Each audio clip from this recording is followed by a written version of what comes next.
The campus beauty missed the college entrance exam due to illness and hinted that if her childhood sweetheart repeated the year with her, she would date him. I advised the childhood sweetheart to prioritize his studies, and he said he wouldn't joke about his future, but then he blamed me for meddling, saying I caused him to be separated from the girl he loved. Years later, the campus beauty ended up with the wrong person, regretted it deeply, went mad, and stabbed me to death. My childhood sweetheart helped her cover it up, his body trembling. When I opened my eyes again, I was back to the year before the college entrance exam. My childhood friend asked me nervously, "Nguyen, do you think my confession will succeed?" I curled my lips slightly. "Sorry, I need to study." When Nguyen, "This is all your fault." When Han Chinga lunged at me in a frenzy with a knife, Nguyen held my arms pinned tightly behind my back, leaving me no way to dodge or fight back. "Nguyen, just bear with it. This is what you owe Chinga." The sharp paring knife met the resistance of my ribs, and even with all her strength, she couldn't drive it straight through my chest in one go. The silver blade rose and fell against my chest and stomach, her blood-stained, tattered clothes reflecting off the blade as it painted her face crimson. My heart gave out.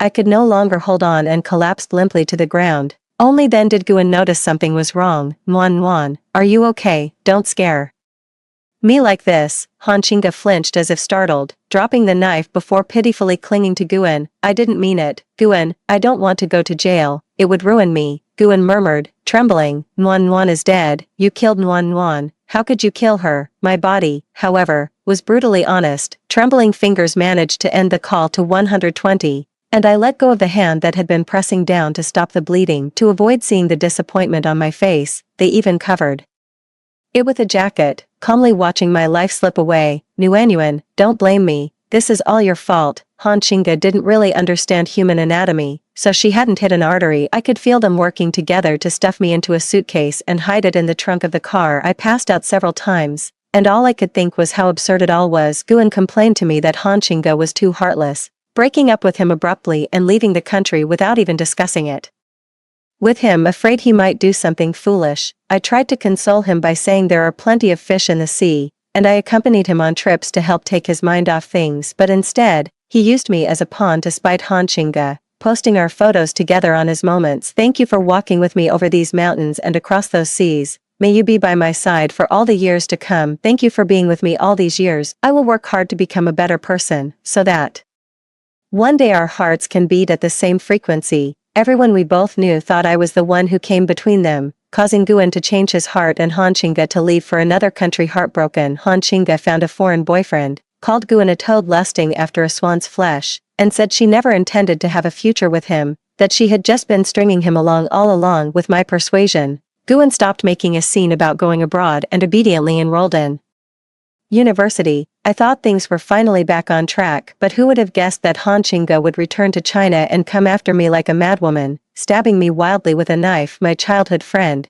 who had been inseparable from me since we were in diapers, closer than any blood sibling, abandoned me when she tearfully whispered, "I don't want to go to prison." He helped bury me alive and covered up her crime. Consumed by resentment and desperation, I clawed frantically at the zipper of the suitcase, my nails tearing through fabric and flesh. Finally, I managed to pry it open, only to lose consciousness in the damp, earthy smell of soil, slowly suffocating from lack of oxygen. Aside from the foolish childhood phase when I loved catching insects to play with, I have never done anything bad in my entire life. I don't think I did anything wrong, but I clearly understand that if given another chance, I would never again sacrifice my own life for someone else's fate. Nguyen, wake up, or you'll be late. Dizzy and groggy, I fumbled into my school uniform with my mom's help, washed up, and headed out the door. The moment I stepped out, I saw the door across the hall wide open. Nguyen was wearing the same school uniform, hopping out on one foot while pulling at the heel of his shoe, his posture odd and awkward. "Hey, Mom, stop pushing. We've got time. Look, Nguyen just left too." He paused mid-step,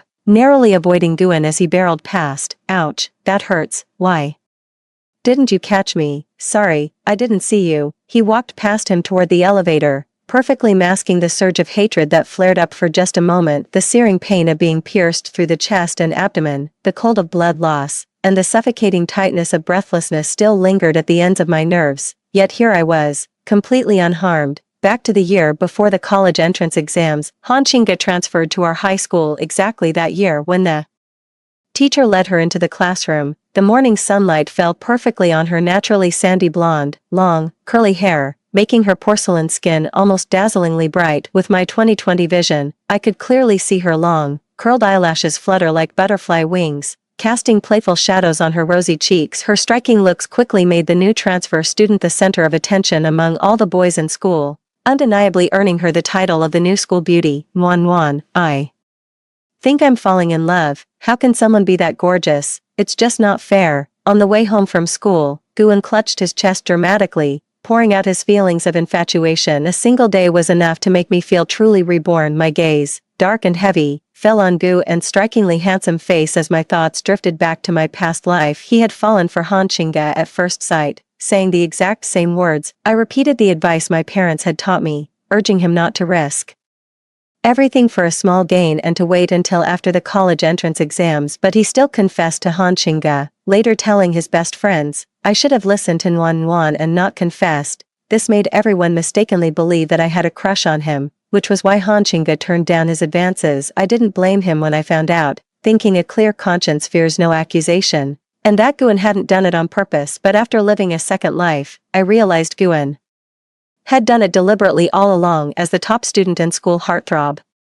his pride couldn't tolerate any failure. Being rejected by the school beauty crushed his self-esteem, and I was just a tool to patch up his fragile ego. He exploited our childhood friendship and my unconditional trust, making me drop the rumors and rebranding his failed confession as a case of two girls fighting over one guy. Throughout the entire senior year, although Han Qingge never agreed to date Guan, she still enjoyed his affection and devotion. She always dismissed me, the childhood friend who kept urging Guan to focus on his studies, and consistently blamed me for being the reason she wouldn't accept his advances. But I never once said I liked Guan. I only advised him because I didn't want a brother I grew up with to go down the wrong path. Han Qingge's blade was what killed me in my past life, but Guan was far from blameless. Nuan, do you think my confession will succeed? Guan's anxious, youthful question pulled me back to reality. Without even offering him a glance, I slightly curled my lips and said, sorry, I need to study, unlocking the door and heading home, all in one smooth move. Guan used helping the transfer student get familiar with the new school as an excuse to get close to Han Qingge, showing her around campus,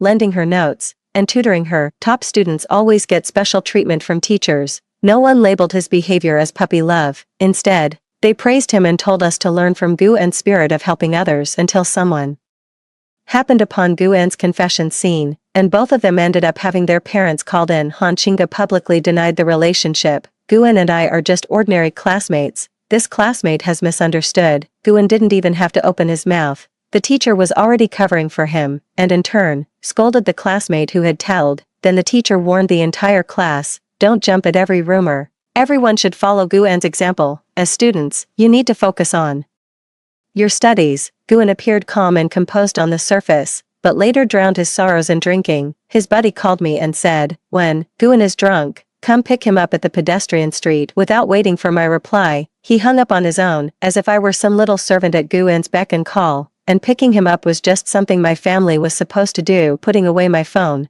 I got up and knocked on the door across the hall. Thump, thump, thump. After 3 knocks, Aunt Gu's gentle voice came from inside. Just a moment. When she saw it was me, she glanced behind me and asked in confusion, Nuan, why are you here alone? Where's Shaoan? Didn't he go with you to the bookstore to buy study materials? I wasn't surprised. Guan's parents were very strict with him, and using me as an excuse was the only way he could get a moment to breathe. He had poured out his troubles to me, and I felt sorry for him. So countless times in the past, I silently took the blame for him without a word. But now that I've been given another chance at life, I think he deserved it. I'm not covering for him anymore. I stayed home all day reading and doing practice tests. Guan never came to me. I held up my phone, showed the call log to Aunt Gu, and told her honestly, Qin Yan just said Guan is drunk. Do you want to go pick him up? There was more than one bar on the pedestrian street, and all kinds of people came and went. Kids like us were never allowed by our parents to set foot in there. At the entrance of the same bar from my past life, I saw yellow hair crouching by the door, smoking. I fanned the air in front of me in disgust and asked, where's Guan? Qin Yan flashed a roguish grin. The model student sure got here fast. He deliberately blew a smoke ring toward me.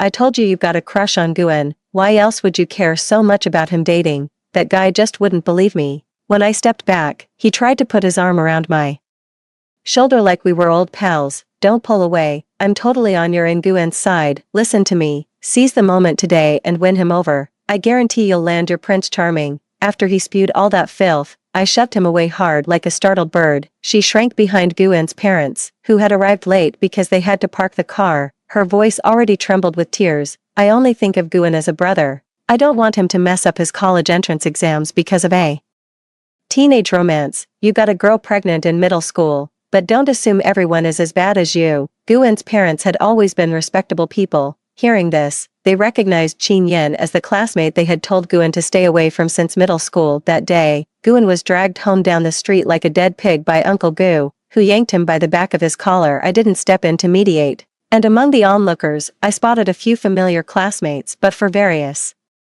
reasons, we all silently agreed not to acknowledge one another. Did you know, Gu, the campus heartthrob, really did confess to the school belle. After getting rejected, he went to a bar to drown his sorrows. It's true, my classmates saw his dad drag him out of the bar with their own eyes. I can't believe Gu is also connected to that blonde delinquent outside of school. That guy extorts money from our classmates. Do you think Gu knew about it? Turns out even the talented and good-looking top student has love troubles. You really can't judge a book by its cover. Among them, the boy who was falsely accused by the teacher of confessing to Han Qingge on Guen's behalf was the most worked up. This news spread throughout the entire school in just one day, and he deserves about half the credit for that. I told you I wasn't lying. The teacher is just biased. So what if my grades aren't as good as Guen's? At least I have better character than him. Han Qingge pleaded ignorance on all counts, insisting, I don't know anything, and in front of the entire class, she returned the notes and stationery that Guen had lent her, saying, to avoid any unnecessary misunderstandings, please keep your distance from me from now on. Gu, under the classmates' pointing fingers and his crush's deliberate distance, his eyes reddened as he picked up a thick stack of notebooks and slammed them onto my desk. Wen Chuanyuan,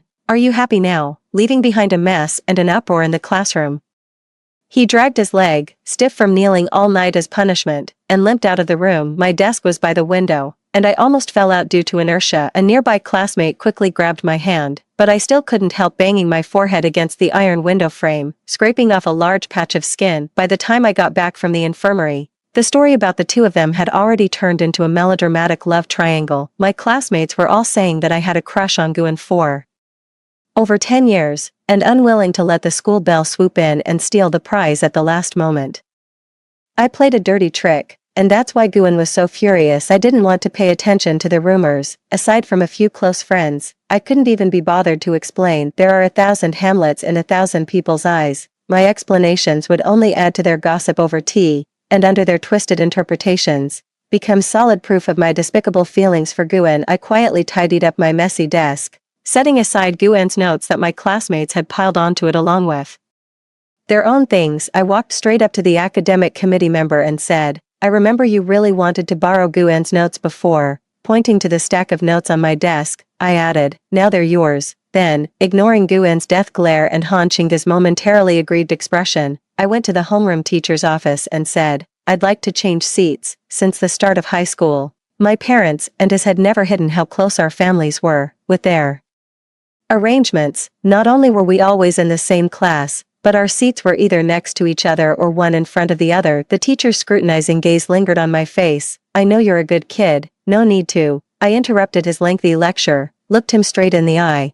and said, Teacher, a wise person doesn't stand under a crumbling wall. In the most important year of my life, I don't want to waste my energy on pointless gossip. The teacher patted me on the shoulder with a look of approval and said, all right, I'll arrange it. After I moved to the new seat, the teacher punished 2 classmates who had secretly been gossiping about me by making them clean the restroom for a week. He also made it clear that I had requested the seat change myself and that it wasn't a punishment, and strictly forbade any further idle talk in class. My decision to request a seat change really angered Guen. He stopped walking to and from school with me, and when we crossed paths, he wouldn't even look me in the eye. I knew he was waiting for me to admit I was wrong, so he could gain the upper hand and make me take on all the bad reputation, just like in the previous life, covering for his flashy secret pursuit. But how could I possibly give him what he wanted? The gauze on my forehead was removed in less than a week. The 2-centimeter wound had taken 3 stitches. Looking just like a hideous centipede crawling across my brow, afraid of infection, I couldn't even hide it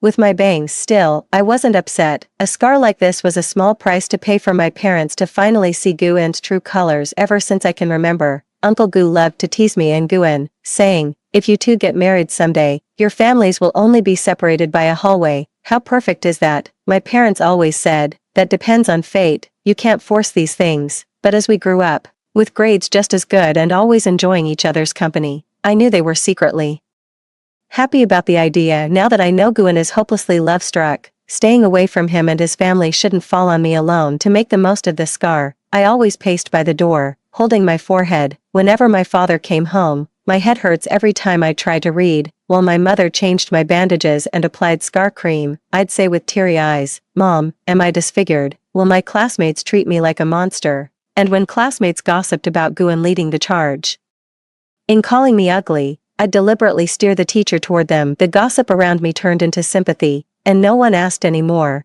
"Do you really like Guen? Is it true that Guen failed to confess to the school beauty because you sabotaged him?" To avoid suspicion, Han Qingge would take a detour whenever she saw Guen, and Guen looked at me with nothing but disdain. True to form for senior year in high school, just one monthly exam drained most of the students' energy, leaving them no interest in gossiping about our not-so-scandalous rumors. Guen and I both did well, staying firmly in the top 10 of our grade. When the teacher assigned study groups, Han Qingge somehow volunteered to team up with me. I wanted to refuse, but the teacher said, "You two had misunderstandings before, you're in the same class and will see each other often. This is a good chance to clear things up." On her first day sitting next to me, she casually showed me her notes, beautifully written, detailed, and well organized. A classmate kindly gave these to me. "Can you take a look and tell me if I can review using them?" I was a little taken aback. I knew this handwriting all too well. It was Guen's, but since when did he have the patience to organize his notes so neatly? As love-struck as he was, I had to admit that Guen was genuinely sharp when it came to studying. Back in class, while the teacher lectured at the blackboard, he'd be drawing little stick figures in his notebook, and somehow the lesson still stuck in his head. A naturally gifted learner like him never bothered with taking notes. The notes I gave to the class academic monitor before were actually written in his handwriting. I did them so he could show his parents for inspection, so I gave away the notes, and though he was furious, he didn't dare say a word. My heart, layered with so many defenses, ached inexplicably. I pressed my lips together and took a deep breath. "Fine." A brilliant smile instantly broke out on Han Qingge's delicate face. "That's great." Yet hidden in those faint dimples always seemed to be a trace of mockery. But who really cared? If someone was willing to take on my mutual aid duties, I couldn't have asked for more. The midterms were a citywide joint exam, though I couldn't remember the questions in this second life. I no longer had to constantly cover for Guen like in my previous one, which gave me more time to review and achieve better results. Guen underperformed, falling out of the top 10 in the grade for the first time since starting high school. The teacher said with great regret, if Guen hadn't messed up, our school wouldn't have been crushed by the foreign language high school in this joint exam. The teacher asked me to talk to Guen, to tell him to focus on his studies again and not ruin his future for a fleeting pleasure. I touched the uneven skin on my forehead and looked at him with my big, dewy doe eyes. But my mom told me not to talk to people who are emotionally unstable. The teacher was speechless and had no choice but to call in the parents. A bunch of classmates who were eager for drama eagerly went to eavesdrop by the door, only to come back cursing. How boring. The top students get such good treatment. When their parents are called in, it's nothing but praise. The teacher is so biased. When our parents were called back then, he wasn't nearly as polite. He basically told my parents to just take me home. One of them came straight up to me and said, "The teacher wants you in the office." I took in all the chatter but didn't feel particularly surprised when Aunt Gu took my hand and tried to make peace between Guen and me so we could be deskmates again. She tactfully brought up how Guen had secretly been tutoring Han Qingge. I recognized Guen's handwriting. Every one of Han's notebooks was personally organized by him, and she very thoughtfully offered a suggestion. "Everyone has limited energy. Tutoring 2 classmates at once is too much for Guen. How about I just swap seats with him and become his deskmate instead?" Aunt Gu knitted her delicate brows and asked, "Are you talking about the girl who was falsely accused of confessing to Xiaoan the moment she arrived?" The teacher shot me a glare and quickly explained, "No, that's not it. Didn't we already clear that up? It was a misunderstanding. Let's not bring it up again. It wouldn't look good." The teacher then stood up and shooed the eavesdropping students back to the classroom, looking rather guilty in the process. Before Aunt Gu could reject the idea, I added fuel to the fire. Maybe his grades dropped because he spread too thin. Since he's so worried about Han's studies, why not let him focus on tutoring just one person? If Uncle Gu had come today, I would never have dared say this, but I knew that deep down, Aunt Gu doted on her son. Otherwise, when we were just two little kids, there's no way we could have fooled both sets of parents. The teacher turned and pointed the finger at me. You, child, if you don't want to be around Han Xingge, you could have just told me. There's no need to. But Aunt Gu cut her off with a single sentence. I think it's fine. What? The teacher's mouth hung open in shock. Are you serious? Gu's mom, Aunt Gu, was quite eloquent, and having dealt with the teacher many times before over issues between Guan and me, the seat change was settled. Before leaving, she affectionately shoved 2 bags of snacks into my hands. Just like in the old days, Auntie knows that. And made things hard for you before. We've given him a good scolding, so don't hold it against him, remembering how, ever since I was little, she always prepared a share of goodies for me, and how whenever Guan and I fought, she would make him apologize first. My heart softened inexplicably. I couldn't pull my hand back, nor could I bring myself to refuse. After a long pause, I finally managed to say, I'll give these to Guan. I gave Guan both bags of snacks and passed along the good news about the seat change, but he wasn't as happy as I'd expected. He looked at me as if I were an enemy. Were you the one who asked to switch seats? I nodded honestly. I noticed you've been secretly tutoring someone and it seemed exhausting. Your mom doesn't want your grades to suffer because of it. A sharp pain suddenly shot through my shoulder. He looked like he wanted to crush my shoulder blade. What did you tell my mom? Do you really hate seeing me do well that much? Ugh, anger surged inside me. I turned my head, grabbed his thumb, and yanked it hard. If you don't want your hand, just say so. I'll help you out. The trauma from my past life weighed too heavily on me and kept me from sleeping well. After being reborn, I used the pressure of studying and not being physically fit enough as an excuse to sign up for a women's self-defense course. Guan made the first move, which gave me a chance to practice. Ah, Wen, are you crazy? Let go of me. Guan's wailing snapped the stunned classmates back to reality, and they rushed over to break up the fight. Talk it out, don't get physical. Knowing full well that I was no match for a 6-foot-tall teenage boy in a real fight, I gave him a hard twist to vent my anger, then let go and hid behind the sports monitor, clutching my shoulder with teary eyes. I was just bringing him some snacks from his mom, and he suddenly grabbed my shoulder. It hurt so much. Compared to the fierce-looking male classmates, the sports monitor didn't hesitate to side with me. He raised his forearm to block Guan's chest and said in a gruff voice, "What kind of skill is it to bully a female classmate? If you lay a hand on her again, I'm telling the teacher." The sports monitor was half a head shorter than Guan, but the strength of a dark-skinned PE student was no match for Guan, a frail scholar who could barely pass the 1,000-meter run. At a disadvantage in strength, Guan pointed at me and protested. "Are you blind?" She almost snapped my thumb off. Everyone looked at me, then at him, who was more than a head taller, clearly unconvinced. "Guan, you can't just lie with your eyes closed. Both her arms together aren't as thick as one of yours. How could she possibly overpower you?" "You're right, I saw the whole thing. You made the first move on Wan, and you call yourself a model student, hitting a girl." Amid the chorus of accusations, Han Xingge's soft, sweet voice stood out. "I can confirm that Guan isn't lying. When Chahuan did strike first, Han Xingge came from a well-off family. She often shared snacks with her classmates and was pretty, so many boys in the class had a crush on her. Once she spoke up, her admirers quickly switched sides. I knew it. Guan is always so gentle and has never argued with anyone. How could he be the one throwing punches? Turns out when Chahuan started it, Xingge wouldn't lie. When, even if you're a girl, it's still wrong to get physical. You should apologize right now. Those who had never liked Han Xingge or Guan started speaking up for me. "What do you mean? Han Xingge never lies." Hilarious. "If you're so good at this, why don't you go apply for a lie detector job at the police station? You say Guan is refined. Well, I say Wen Chanwan is gentle. Has anyone ever seen her raise her voice at anyone?" Exactly. Is Wen Chanwan out of her mind? Why would she go looking for a fight with a guy? With her small frame, could she even take one punch from Guan? The scene was chaotic for a while, and the whole farce only ended when the teacher walked into the classroom. The process wasn't pleasant, but at least the outcome was good. During lunch break, the teacher personally watched over us as we changed seats, and for the first time, looked at Guan and me with an expression that suggested both a headache and a toothache, like we were a pain in the entire body. She called us out separately to warn us, "You two behave yourselves, don't think you can act recklessly just because you get good grades." If you mess up your college entrance exams, you'll regret it for the rest of your lives. I nodded obediently, but it went in one ear and out the other, and I'm sure Guan felt the same way. After all, it seemed like his relationship with Han Qingge was progressing much faster than in the previous life. As soon as they entered the classroom, they started chatting and laughing as if no one else was around. I pretended not to notice the provocative glances Han Qingge kept shooting my way and greeted my new deskmate instead.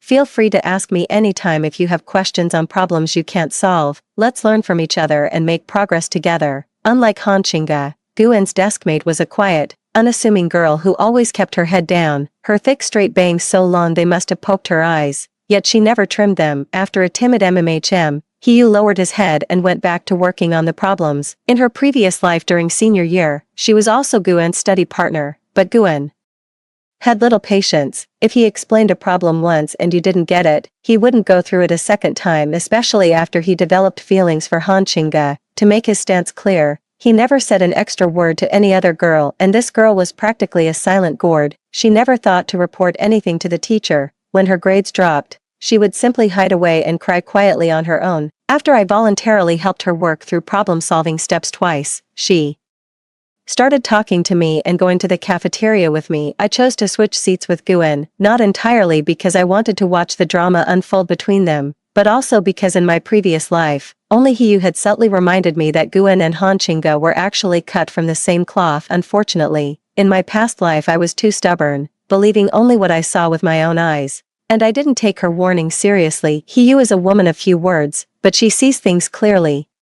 Sitting next to her, at least I don't have to worry about being stabbed in the back by Guan and Han Qingge. It also repays the kindness of her warning in the previous life, perhaps to prove to his parents that dating wouldn't hurt his academics. Guan outperformed himself on the final exams, scoring a full 20 points higher than the second-place student in the grade. When the results came out, the first thing Guan did wasn't to ask his parents for his New Year's money, but to come show off.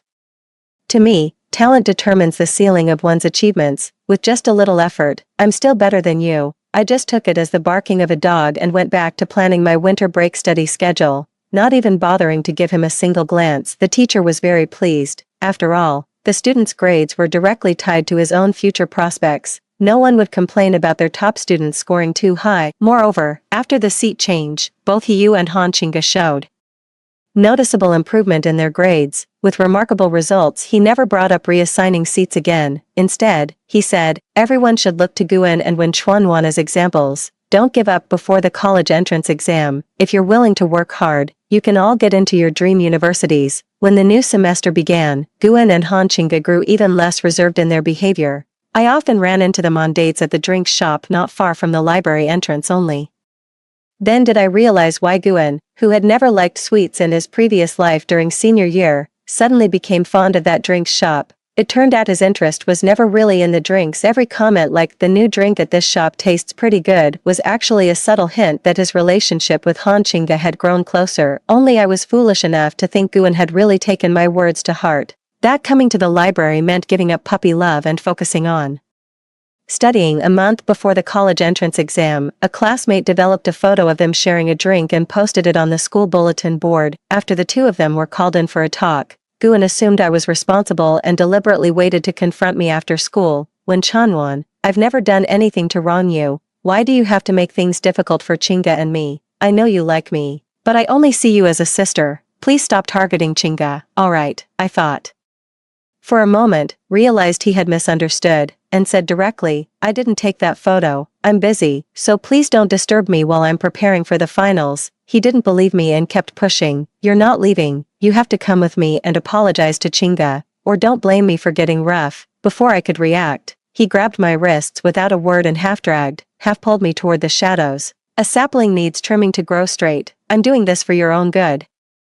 With a rotten character, you won't amount to anything even if you get into a good university. Once my eyes adjusted to the dark, I saw someone standing in the shadows. Han Qingge. The scene was so similar to the previous life, except this time there was less madness in Han Qingge's eyes and more smugness. Her sweet, soft voice carried an innate innocence without any effort. I don't blame you for posting the photo of Guan and me taking over the announcement board, but Guan is right. You're an adult now. You should learn to take responsibility for your mistakes. Just apologize, and we'll let you go. I noticed her getting close to me, phone in hand, with the microphone pointed right at me. I guess they wanted to shift the blame onto me, completely clearing themselves while throwing me under the bus. I turned my head and looked Guan in the eye. I told you, I didn't take that photo. Recording an apology from me is useless. How did you know? Guan was surprised that I had seen through their plan, but there was no shock, meaning this was something they had all discussed together, not something Han Qingge had done on her own. I lowered my eyes in disappointment.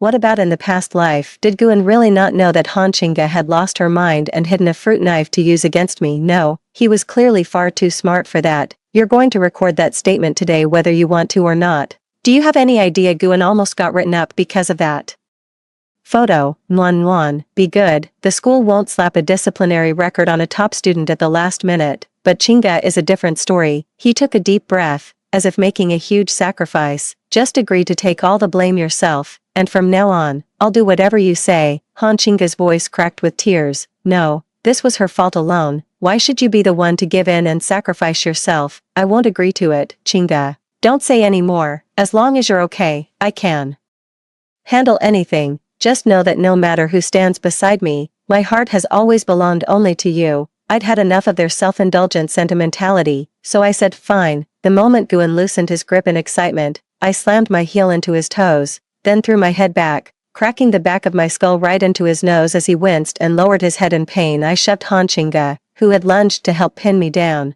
and bolted headlong into the pitch-black alley. Don't worry about me, go after her. She can't be allowed to run off and say whatever she wants.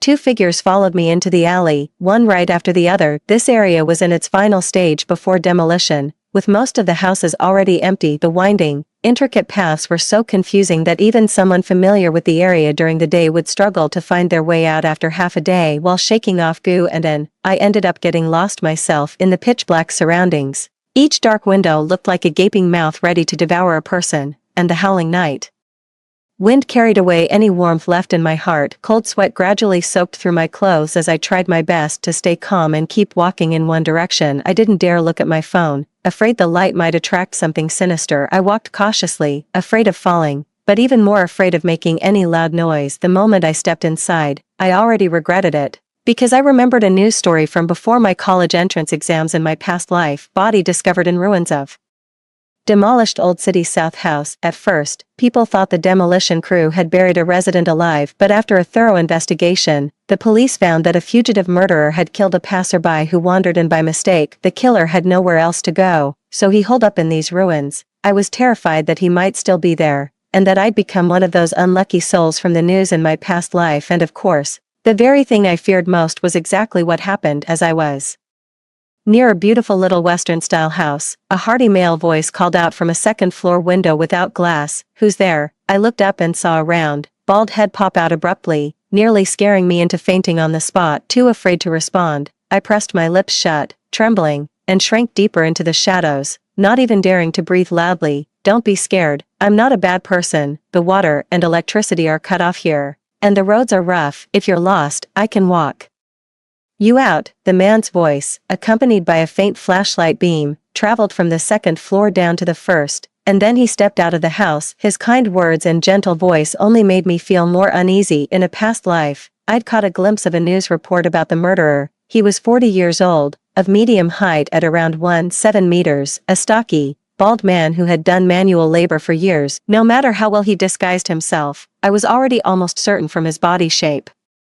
that he was the killer. I clamped my hands over my mouth and nose, my mind racing, torn between the urge to flee recklessly and the hope that if I stayed completely still, the man hadn't really seen me. 1 step, 2 steps, 3 steps. I watched helplessly as the man drew closer and closer to my hiding spot, and realized with despair that my legs had turned to jelly. I couldn't move an inch. "Stop hiding, I've already seen you. You're a student at No. 1 high school, right? Lots of parents renting with their kids used to like this area. Come on out, it's late, and your mom and dad will be worried if you're not home." Trembling, I reached into the side pocket of my bag, where I had a bottle of pepper spray originally meant for Guan. Even though I knew the chances of using this spray to escape were slim, I still didn't want to give up. Just moments before the flashlight beam landed on me, sounds from another direction drew the man away. In the dead of night, the wail of police sirens poured Into the long-abandoned demolition zone, where water and electricity had already been cut off. An ambulance took away Guan, bloodied and barely clinging to life. The moment I stepped out from the pile of dead grass on my own, I collapsed unconscious in front of the police. The murderer, highly alert and familiar with the terrain, managed to evade capture. As for Han Qingge, who had arrived less than a year ago,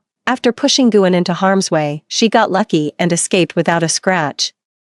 Terrified of retaliation from the murderer, I spent the last month before the college entrance exam studying at home and didn't go out again. Guan was covered in bandages, but fortunately, none of the wounds were fatal. As the murderer had intended to use him as bait to lure Han Qingge out, his parents had no intention of making him give up the exam, so they moved all his study materials into his hospital room. Han Qingge attended classes during the day and stayed at the hospital to care for him.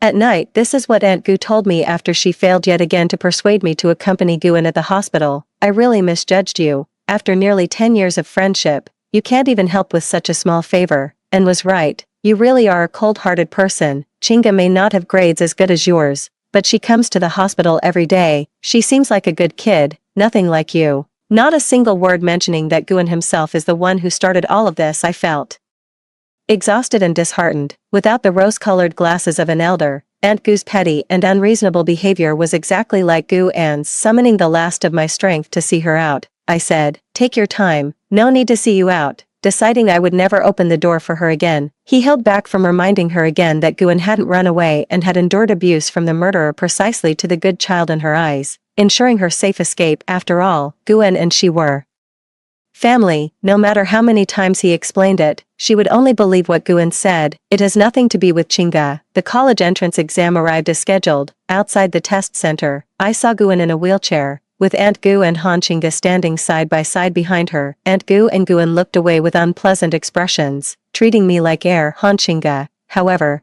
took the initiative to greet me. What a coincidence. But as she leaned close to me, she said in a voice only I could hear, "I know you told the police that I was the one who got Guan caught. Just you wait, I won't let you off." After greeting her friend, Mom caught sight of this scene and rushed over to separate them, saying anxiously, "What are you doing getting so close to my daughter? Back off." Han Qingge raised her hands in surrender, looking every bit the innocent little rabbit. "Don't get the wrong idea, Auntie. I was just saying something to Nuanyuan." The meaningful smile she gave as she turned away lingered in my mind, impossible to shake. Just before entering the exam hall, watching classmates one by one go through security and step inside, my heart began to pound for no clear reason. On impulse, I took off my jacket, tossed it onto the table by the door, and entered the hall with only my admission ticket and pencil case. After surviving the first exam without any real trouble, the first thing I did upon stepping out was check my jacket. At some point, a hard object the size of a fingernail had appeared in my pocket.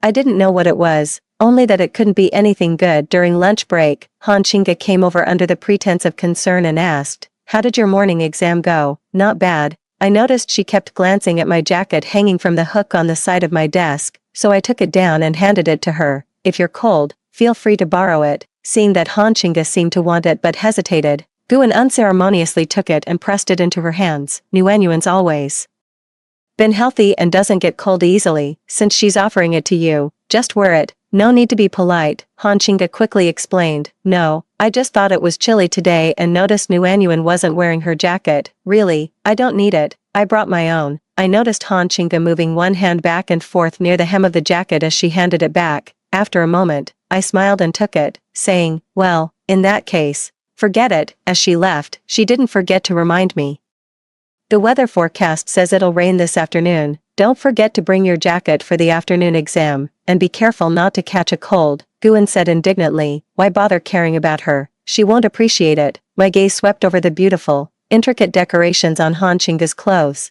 and I said cheerfully, "Thanks for the reminder, I'll wear it." On the first day of the college entrance exam, someone was caught bringing electronic devices into the exam hall and was immediately disqualified. But when people asked who it was, no one knew a thing. I guess the exam proctor must have asked them to keep quiet, since this isn't exactly a proud moment. Students from No. 7 Middle School were also taking the exam at our school, and if word got out, it would damage the school's reputation. When asked again about Han Qingge's whereabouts, the classmates only said, "I heard she got sick during the afternoon exam and should be at the hospital now," recalling her past life. Han Qingge probably never took the college entrance exam seriously from start to finish. The so-called missed exam due to illness was nothing but an excuse to cover up her failed attempt to cheat on the exam. As for promising to be with Guan just to get him to give up on the exam, that was just toying with him. Cheating on the college entrance exam would result in being banned from taking it. Her family had the means to send her abroad, and she had already prepared for it. Studying overseas was inevitable, so Guan tricked Han Qingge into a short summer romance by promising to repeat the school year with her. They really are a perfect match for each other. After school, I followed the crowd of visitors to the hospital. Han Qingge's face was pale, her lips completely bloodless. If you didn't look closely, you'd really think she was seriously ill. When she saw people coming, she forced herself to sit up. "Thank you all for coming to see me. I'm really happy." Guan gently propped up her pillow, his voice full of concern. "Seeing that you're okay puts my mind at ease. Watching a real patient in a wheelchair awkwardly take care of a fake patient pretending to be sick, I couldn't help but laugh out loud. Sorry, I didn't mean to." Enduring Guan's death stare, I reminded him, "Actually, I was trying to say that the head of this hospital bed can be raised electronically." A few classmates gathered around to figure out how to operate the bed, fiddling with it for quite a while. Before getting it right, Han Qingge's carefully crafted melancholic atmosphere was completely ruined in the process. That didn't stop her from doing her thing, though. Within just a few exchanges of pleasantries, she said the exact same words as in her previous life. "I missed one subject in the college entrance exam. There's no way I'll make it this year. What should I do? Just thinking about all of you going off to university next year while I have to repeat the year alone makes me miserable." The boy who had a secret crush on Han Qingge was itching to say something. He barely got out the word "I" before his friend covered his mouth. "What's it got to do with you? Keep your mouth shut." The others followed Han Qingge's line of sight, and everything clicked. They backed off, though not without a pang of jealousy. "Guan has such good grades. Which university are you planning to apply to?" "Hey, Auntie Gu values Guan's studies so much. I'm sure she's already planned everything out for him. My guess is either a university or B university." Although their relationship was even better than in their past life, Guan still hesitated. He didn't dare look at Han Qingge, nor could he bring himself to respond to his classmates' teasing remarks. His gaze drifted from the sky to the ground, until finally he looked at me with a glimmer of hope in his eyes. Seeing that I remained silent for a while, he ventured cautiously, "Nuanyuan, you used to always say that for students, nothing is more important than studying. What do you think?" Unlike in the previous life, I didn't follow his lead. Instead, I spoke with genuine sincerity. "Flowers may bloom again, but youth never returns twice. You can always build up your knowledge and do better on the next exam, but once youthful love slips away, it's gone forever." Ignoring Guan's stunned expression, I met Han Qingge's bright, shining eyes and said, "Don't you agree, Qingge?" I stirred up trouble and then dusted myself off and left the hospital, completely unconcerned about the consequences of my words. It was only after finishing the last exam that I could finally breathe a sigh of relief. No matter what the future holds, at least the college entrance exam is in the bag. After the exam, I didn't feel like doing anything. I just stayed home, eating and sleeping, and it took 3 whole days to finally catch up on my rest. While out for a walk to help digestion, I ran into the Gu family of 3. Uncle Gu stopped me and said, Nuan, we haven't seen you around lately. How did the exam go? Have you thought about where to apply?" "Never give a cold shoulder to a smiling face," I replied politely. "It went okay. As for where to apply, I'll decide after the school organized score estimation in a couple of days." Uncle Gu nodded. "Not bad. No arrogance, no impatience, a steady temperament." Aunt Gu spoke up sarcastically. "You're not embarrassed to say you did poorly, are you? We're all neighbors, even if you tell me. It's not like I'd laugh at you." She patted Guan, who was still in a wheelchair, and said proudly, "Our Shaoan's grades are good enough for any school he wants. Just say the word earlier, and I might even consider having him tutor you over summer break." Catching Guan's flickering gaze and hesitant expression from the corner of my eye, I was in a great mood. "Thanks for the kind offer, Aunt Gu, but I don't think I'll need it." Aunt Gu wouldn't let it go. "Little girl, don't be too sure of yourself. It won't look good if you end up eating your words."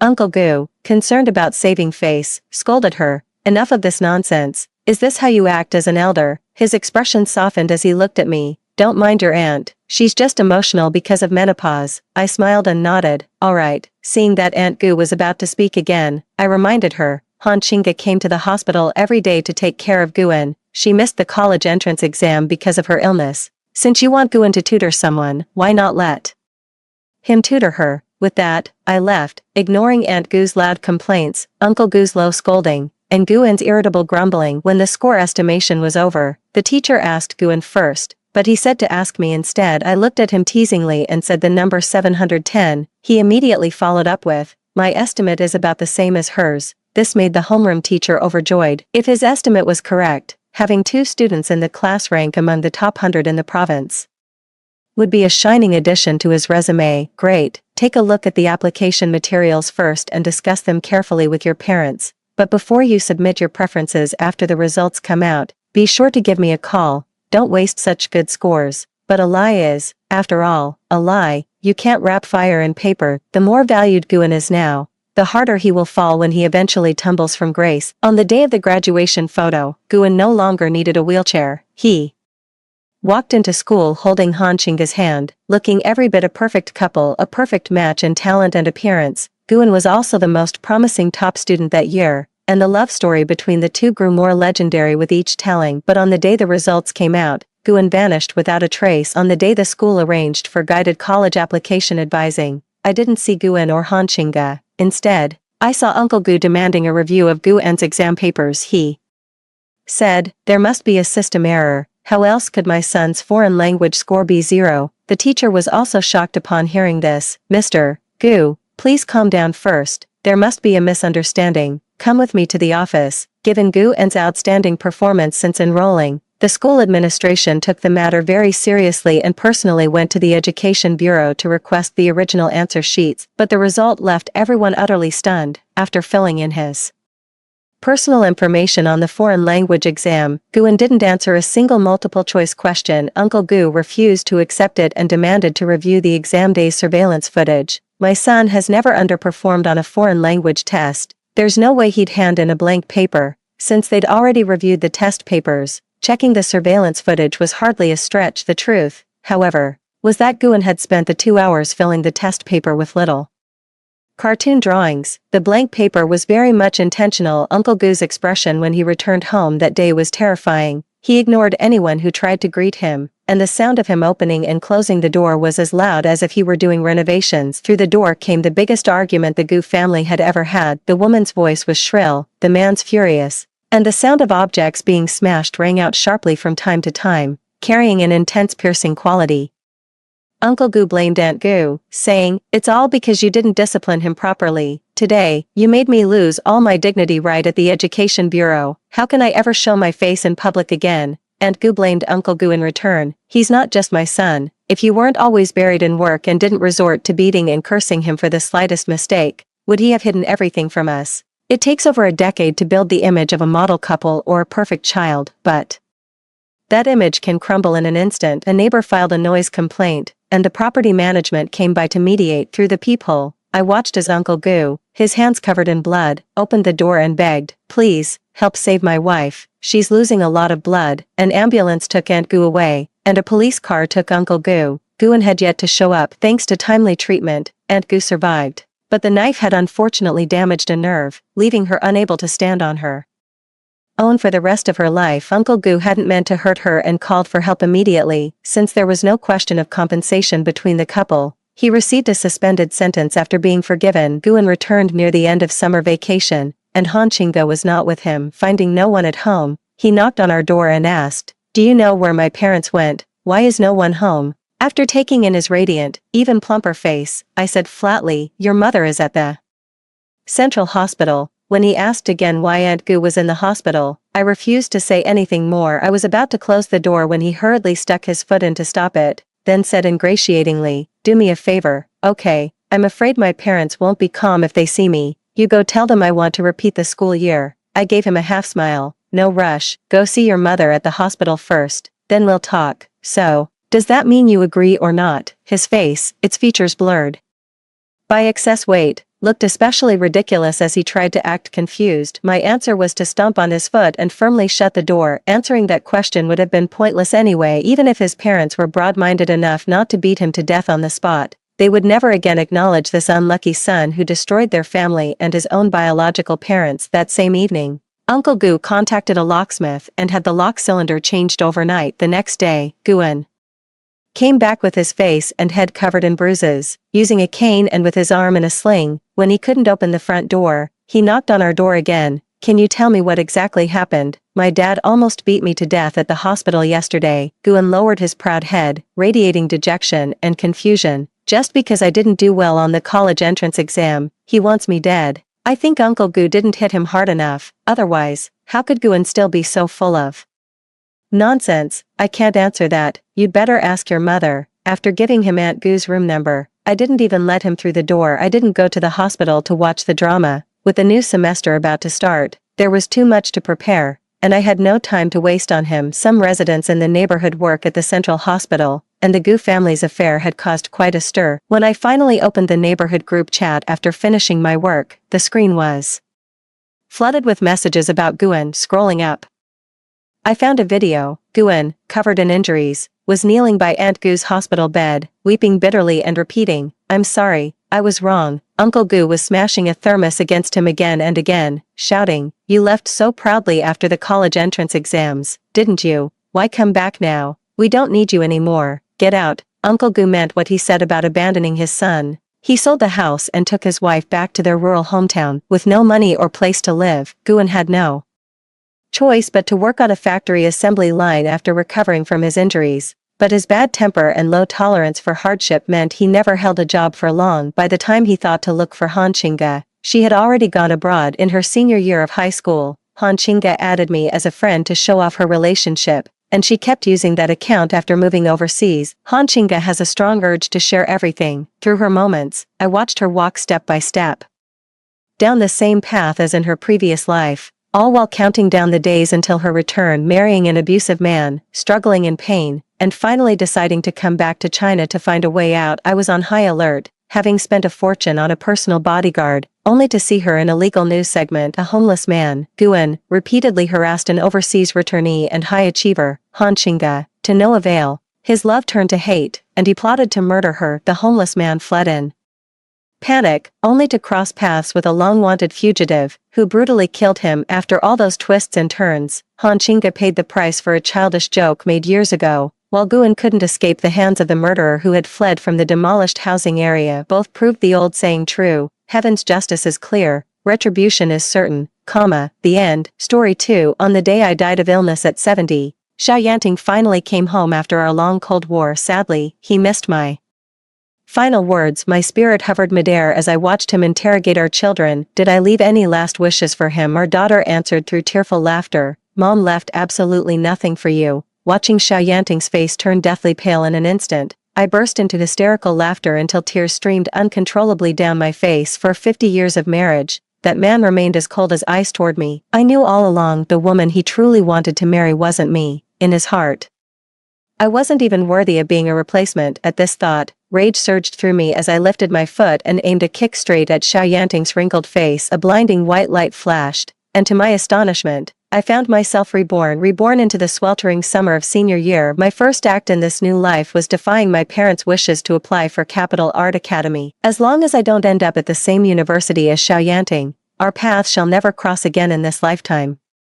Yet for all my calculations, I never anticipated Xiao Yanting would transfer directly into my class. On the third day of avoiding him, the coldly handsome youth cornered me under a tree outside campus, his thin lips quirking as he demanded with shadowed eyes, "Not even greeting your future husband when you see him, Jiangli? I never knew you were this bold. The doctors said my cancer treatment was successful. It should have bought me 2 more years. It's all Xiao Yanting's fault. Couldn't wait to throw his first love an extravagant wedding. Past 50, he spent millions reuniting their college classmates just to fulfill Meng Yan's youthful fantasy. Uninvited, I still shamelessly crashed this ridiculous farce of a wedding. I lurked in the unnoticed shadows, watching helplessly as they exchanged rings, gazed lovingly into each other's eyes, and whispered their vows. I knew Xiao Yanting had seen me, yet he did nothing, preoccupied with pushing Meng Yan's wheelchair and accepting the tearful blessings from the guests. I came without a sound, and left without a trace. Before long, I was terminally ill beyond any hope of recovery. On my deathbed, our daughter tearfully called her father,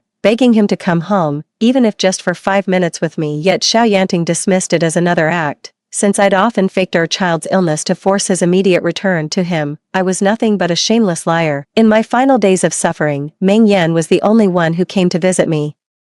Xiao Yanting hired a renowned specialist to treat her leg, the surgery went perfectly, and soon she'd be able to walk again. What does it matter that you bore his children? After all these years, I'm still the only one he's ever truly loved, his first love. Watching my pitiful, half-dead state, Meng Yan smiled knowingly and raised her hand, deliberately flashing her wedding diamond at me. A tickle rose in my chest, but I suppressed the urge to cough and said with a breezy laugh, if a man truly loved you, he wouldn't make you wait 50 years for him. I was speaking the truth, but unfortunately Meng Yan couldn't bear to hear it. The day after she left, Xiao Yanting had his lawyer send me divorce papers. I flipped straight to the last page of the agreement, signed it, then neatly arranged the documents in the study, imagining how delighted Xiao Yanting would be when he saw these papers. A metallic taste flooded my throat, and I quickly pressed a tissue to my mouth just as I'd feared. A splatter of blood stained the tissue. In my final moments, my entire life flashed before my eyes like a spinning lantern. All I could see was Xiao Yanting. After breaking up with Meng Yan and drowning his sorrows at the bar, he took my hand and checked us into a hotel. The next day, he announced to everyone that I was his fiancée. At our engagement party, when he learned I was pregnant, he spun me around in joyful circles. I woke up drenched in cold sweat, my eyes wide with terror. The noise was so loud that it startled my parents in the next room, who came rushing in to check on me. It's nothing, just a bad dream. With tears welling in my eyes, I clung to my mother desperately, refusing to let go. Since fate has granted me a second chance, I won't repeat the mistakes of my past life. The next day, I secretly applied to the Capital Arts Academy without telling my parents. In my previous life, to be the perfect obedient daughter, I let my parents dictate every major decision, from education to marriage. This time around, I'm determined to live authentically for myself. When my father found out I'd secretly applied to art school, he flew into a rage and gave me a stern scolding. But parents' love always prevails. Despite their complaints, they soon came to accept my willfulness. One afternoon, while I was completely absorbed in practicing vocal techniques and posture, my mother texted me to visit the downtown luxury hotel after class. Only when I entered the private dining room did I realize this was an ambush meeting. After all these years apart, I never imagined Lily would blossom into such a beautiful young woman. I didn't need mother's introduction to recognize the elegant lady before me, nor the strikingly handsome young man by her side. Hello, Auntie, I greeted Madame Xiao with unwavering composure, pretending not to notice Yanting's unblinking gaze fixed upon me. Even in my peripheral vision, the young man's striking handsomeness was almost too dazzling to look at directly. I used to love flipping through Xiao Yanting's high school yearbook, clinging to his arm and cooing, "Your graduation photo is so handsome, I wish I'd met you sooner." Now 18-year-old Xiao Yanting sits across from me, but I can't be bothered to glance his way, focused instead on picking at my food with deliberate indifference. Xiao Yanting and I were supposed to meet during our sophomore year through our parents' arrangement. Something must have gone wrong in fate's design. This lifetime brought us together far too soon. Just as I was feeling unsettled, the usually aloof Xiao Yanting unexpectedly sat beside me and said calmly, "Let's exchange contacts, Jiangli." I stayed quiet for a long while before finally succumbing to my mother's increasingly pointed glances. After obediently exchanging numbers with Xiao Yanting, he never initiated any further conversation with me. Clearly, Xiao Yanting had zero interest in me. As the dinner ended and we drove home, I half listened to my mother's earnest advice about socializing with young men while casually blocking and deleting the newly saved number. I truly believed this would be the end of any connection between Xiao Yanting and me. Yet within days, the young man transferred into my senior year class. Of all the rotten luck, the only empty seat happened to be next to mine. "Jiangli, long time no see," Xiao Yanting greeted me first, but I merely gave a faint smile before focusing on the lecture. When the bell rang, I walked straight out of the classroom without even packing my books. Within less than a week, the whole class noticed my cold indifference toward Xiao Yanting. Since I was known for being exceptionally friendly in class, some classmates gradually began isolating Xiao Yanting under my unspoken influence. Xiao Yanting felt absolutely nothing about it. He was naturally aloof, preferring solitude and quiet. That Friday after lunch break,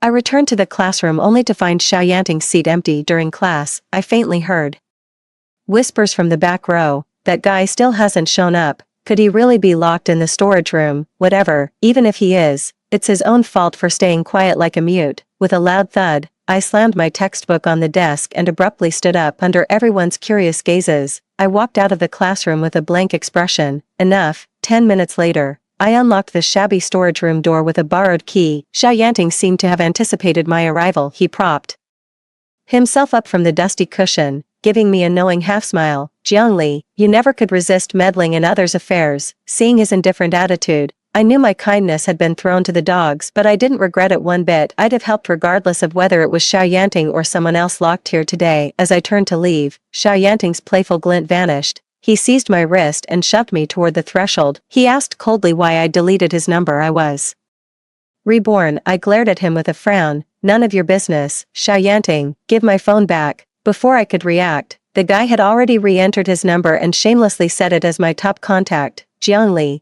our parents hoped that you and I could become friends. Anyone who knew Xiao Yanting could tell he was making an uncharacteristically proactive overture of friendship at this moment. Unfortunately, having been reborn, I had absolutely no intention of having any connection with him. I wouldn't even deign to be casual acquaintances with him. I watched coldly as I flung the phone he'd touched to the ground, then stomped the screen into shattered fragments under my heel. Xiao Yanting's handsome face visibly darkened with an unreadable expression. His lips parted as if to speak, but I'd already turned away without a backward glance. That afternoon after school, I spotted a familiar figure waiting at the school gates. Before I could react, the slender feminine figure had already thrown herself into Xiao Yanting's arms. Yanting, oh my god, what happened to your hand? Had Meng Yan not sounded so frantic, I wouldn't have noticed. Xiao Yanting was still clutching my shattered phone in his hand, shards of glass embedded in his flesh, yet the young man seemed completely unfazed by the pain, only casting me an inscrutable glance before getting into the car. Following the young man's gaze, Meng Yan and I locked eyes. She gave me a disdainful smirk. In that single glance, I knew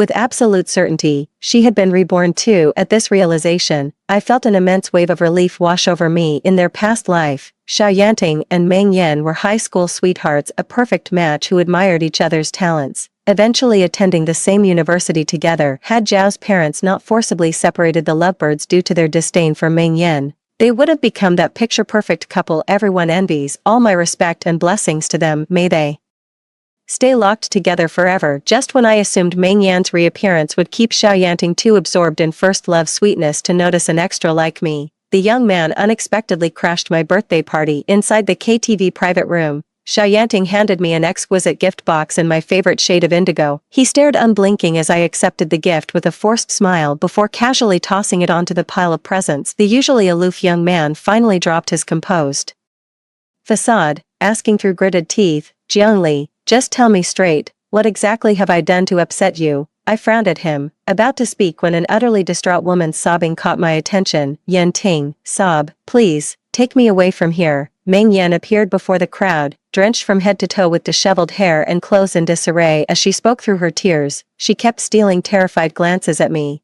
trembling like a leaf as if I might devour her any second.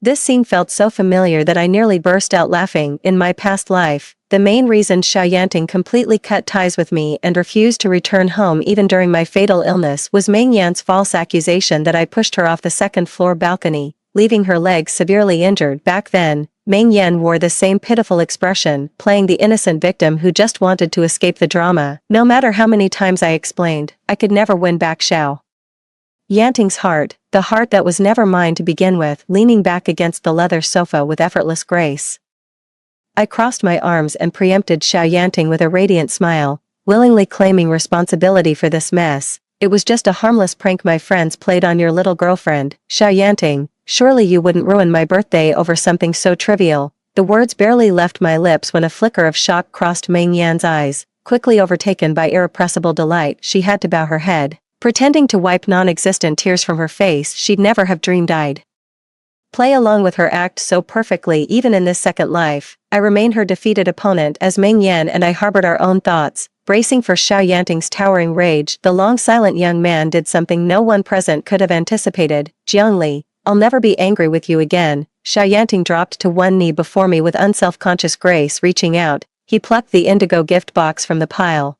cradled it in his palm, then opened it himself as he said to me, I designed this myself. What do you think? Do you like it? The dim neon glow of the KTV illuminated the butterfly brooch crafted from natural diamonds. The sudden burst of dazzling brilliance hushed the private room so completely you could hear a pin drop. My fists clenched involuntarily. I can tell this butterfly brooch was inspired by the magnificent blue morpho in my past life. I begged Xiao Yanting countless times to accompany me to South America, to witness the breathtaking migration of blue morpho butterflies with my own eyes, yet until my dying breath, this perfectly achievable dream remained forever unfulfilled. Turns out when you're utterly speechless, laughter really does become the only possible response. Rubbing my throbbing temples, I said to Xiao Yanting with feigned nonchalance, "What an eyesore of a gift, so hideous it makes me sick." There was no doubt about it, Xiao Yanting had been reborn, even with memories of his past life intact. The audacity of him to provoke me. Again, Meng Yan, that murderous look on your face says it all. You're absolutely obsessed with this Godoffel brooch. Here, it's yours now. Without a shred of remorse, I flung Xiao Yanting's meticulously chosen luxury trinket, box and all, at Meng Yan's feet like worthless trash. Watching their faces simultaneously darken with rage, I curled my lips in a smirk, yet still felt unsatisfied, so I followed my instincts. Striding straight up to Meng Yan, with every ounce of strength, I delivered a resounding slap across her face. That slap was long overdue. I should have given it to her in our past life. After stunning Meng Yan, I marched straight toward Xiao Yanting. "Jiangli, you," crack. The sharp sound cut through the young man's icy words like a whip. Xiao Yanting's head snapped sideways from my sudden blow, his lips splitting from the impact. After a moment of silence, he raised his hand. Just as I instinctively narrowed my eyes and braced to dodge backward, he simply wiped away the bloodstain with his thumb, as if it meant nothing. The young man's pitch-black eyes gleamed as he spoke to me with a mocking half-smile. "Darling, next time you hit me, don't use your bare hands. I'd hate to see them swollen." "Darling." The classmates exchanged bewildered glances, their faces lit up with the scandalized expressions of people who just heard the juiciest gossip. As for Meng Yan, she clutched her stinging cheek, looking between me and Xiao Yanting with utter disbelief in her eyes. "Yanting, have you forgotten I'm your true love? For 50 years you've kept that maple leaf I gave you. I was your first love. How could you side with this vicious woman to torment me?" Sobs, her long-maintained facade finally shattered beyond control. This time, Meng Yan's racking sobs came with genuine heart-wrenching pain. No matter how hard she tried to understand, in their past life she'd died after me. Despite me signing the divorce papers her bribed lawyers prepared, yet Xiao Yanting still made her wait in vain until death, never truly marrying her this lifetime. She seized the initiative, casting aside coyness to openly pursue that composed, devastatingly handsome man. So why, in the end, did Xiao Yanting still reject her? "It has to be you, Jiangli, you're behind this." Meng Yan charged at me in a rage, but before her fingers could graze my sleeve, Xiao Yanting's kick sent her sprawling to the ground in the blink of an eye. I frowned at Xiao Yanting. It wasn't that I pitied Meng Yan, I simply couldn't fathom the source of such intense hatred burning in the young man's eyes. Xiao Yanting's tone when speaking to Meng Yan was colder than I'd ever heard. "I'll say this once, Jiangli was my first and only love from start to finish. Those maple leaves you mentioned, I always believed they came from her." Those words suddenly brought back forgotten details from my past life that I'd never paid attention to. During our second college date, I'd just returned from abroad. As I was heading back to my dorm to fetch him maple leaf country souvenirs, Xiao Yanting gently tucked my stray hair behind my ear with a smile, saying he'd already received them. "Impossible." Clutching her stomach in pain, a deathly pale Meng Yan crawled to Xiao Yanting's feet and grabbed his pant leg, wailing, "If you didn't love me, why would you give me the perfect wedding I'd always dreamed of in front of all our friends and classmates?" At the mention of this, the hatred in Xiao Yanting's eyes turned ice cold. The way he looked down at Meng Yan carried all the warmth of gazing upon a corpse. "Without giving you that wedding, how could I have convinced you to drop the lawsuit against Jiangli?" As he finished speaking, the young man turned to me with world-weary eyes far beyond his years, their depths swirling with a complex mix of remorse and resentment. I froze for a long moment before finally letting out a light, unburdened chuckle. Pointing at the private room's door, I said to Xiao Yanting and Meng Yan with deliberate indifference, "Both of you, get the hell out." What should have been a perfect birthday party fell apart not long after the commotion. Just as I got into the family car and we were about to leave the parking lot, a reckless figure suddenly appeared and blocked our way. "Jiangli, please give me 10 minutes. Just 10 minutes is all I ask." Xiao Yanting absolutely refused to leave. To prevent the driver from actually calling the police and causing more trouble, I had no choice but to agree to meet him at a cafe in the nearby park. We sat facing each other in a corner. Xiao Yanting asked what I'd like to drink, offering to buy it for me. I just waved him off, telling him to speak his mind. "Jiangli, I've missed you terribly. In 50 years of marriage, Xiao Yanting rarely spoke sweet nothings to me. This sudden chattiness from the usually tight-lipped guy makes me wonder if he's possessed or something." Seeing my silence, Xiao Yanting lowered his gaze, hands resting properly on his knees, looking both nervous and deep in thought.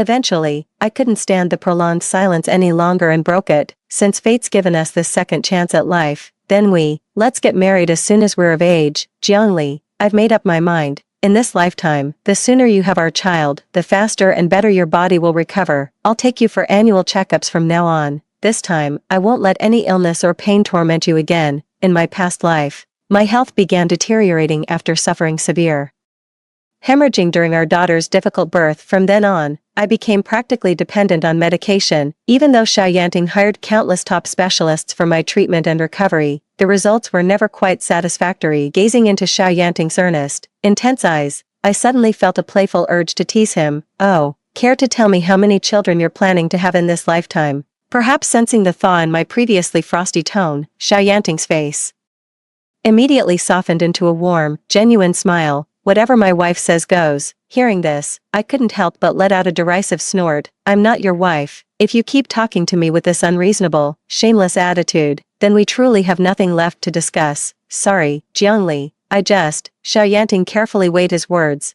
terrified that what came next might offend me. Like I said at your birthday party, you've always been my first love. In this life and the last, I don't want to see you fall ill again, which is why I'm hoping we can get married soon. Taking a sip of the complimentary lemon water, I met his gaze with relaxed understanding and countered, Xiao Yanting, have you ever considered that I might choose not to have children? The Xiao family wielded immense influence, dominating both business and political circles. My parents pushed me into marrying Xiao Yanting precisely because they wanted me to live a life of luxury and comfort. In a family like this, childbearing isn't optional for a daughter-in-law. Both Xiao Yanting and I understood this perfectly, which was why I caught that instinctive flicker of displeasure in his eyes when I mentioned not wanting children, but he masked it masterfully. After a thoughtful pause, he swiftly devised the perfect solution. It's okay, if you don't want children, we won't have any. We can always try IVF abroad. He yielded too quickly. So quickly that for the first time in years, I was fooled into believing he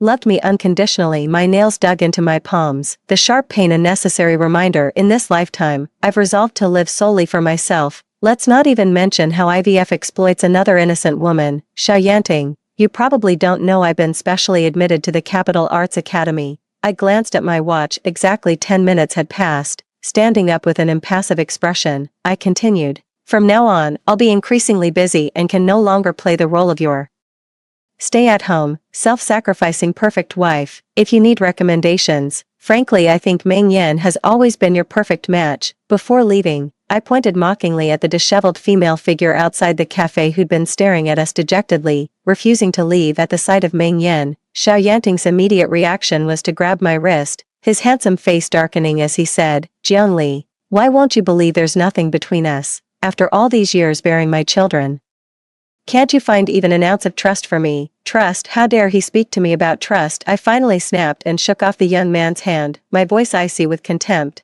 When I was hemorrhaging during childbirth and you were away on that business trip with Meng Yan, I barely clawed my way back from death's door. When I called you, she answered and said you were showering and couldn't be bothered. Xiao Yanting, answer me this: if I didn't trust you, why didn't I just demand you fire Meng Yan right then? And on our 40th anniversary, you bought 2 identical necklaces, one for me, one for Meng Yan. If I didn't trust you, I would have stormed into your office and drenched you 2 cheating scumbags in pig's blood long ago. You think being a husband just means clocking out on time, occasionally hugging the kids, and asking about their grades. That's your idea of a good husband. Let me make this clear, someone like you was never worthy of my trust to begin with. If it weren't for the children, I'd never have muddled through this marriage. Now I've got my own path to walk. If you have any decency left after all these years I've endured you, keep yourself and your little mistress in check. Don't you dare disturb me again. A lifetime of grievances came pouring out, eyes burning with unshed tears. I stormed out the door. Xiao Yanting scrambled after me in belated panic, only to be clutched back like some demonic spirit by Meng Yan. Through the car window, I watched helplessly as the young and innocent Meng Yan was violently thrown to the ground by the man she'd loved her entire life. Even with blood streaming from her forehead, she still clung to him, begging for his mercy. To see a woman reduced to Meng Yan's state is truly beyond words. A week after my birthday, our school held its final pre-exam variety show for senior students, one last chance to unwind before the Gaokao. As the only arts program candidate in my class, I partnered with a boy from next door to rehearse a duet dance performance. Just 1 minute before I was about to take the stage, Xiao Yanting, who had been missing for a whole week, appeared before me. His jawline had grown sharper, his face gaunt, yet his eyes shone with an extraordinary clarity and vitality. Knowing him as I do, I suspect he seized this rebirth as an opportunity to make additional arrangements and investments that would further bolster the Xiao family's fortunes. By all accounts, there's nothing wrong with that, it simply drove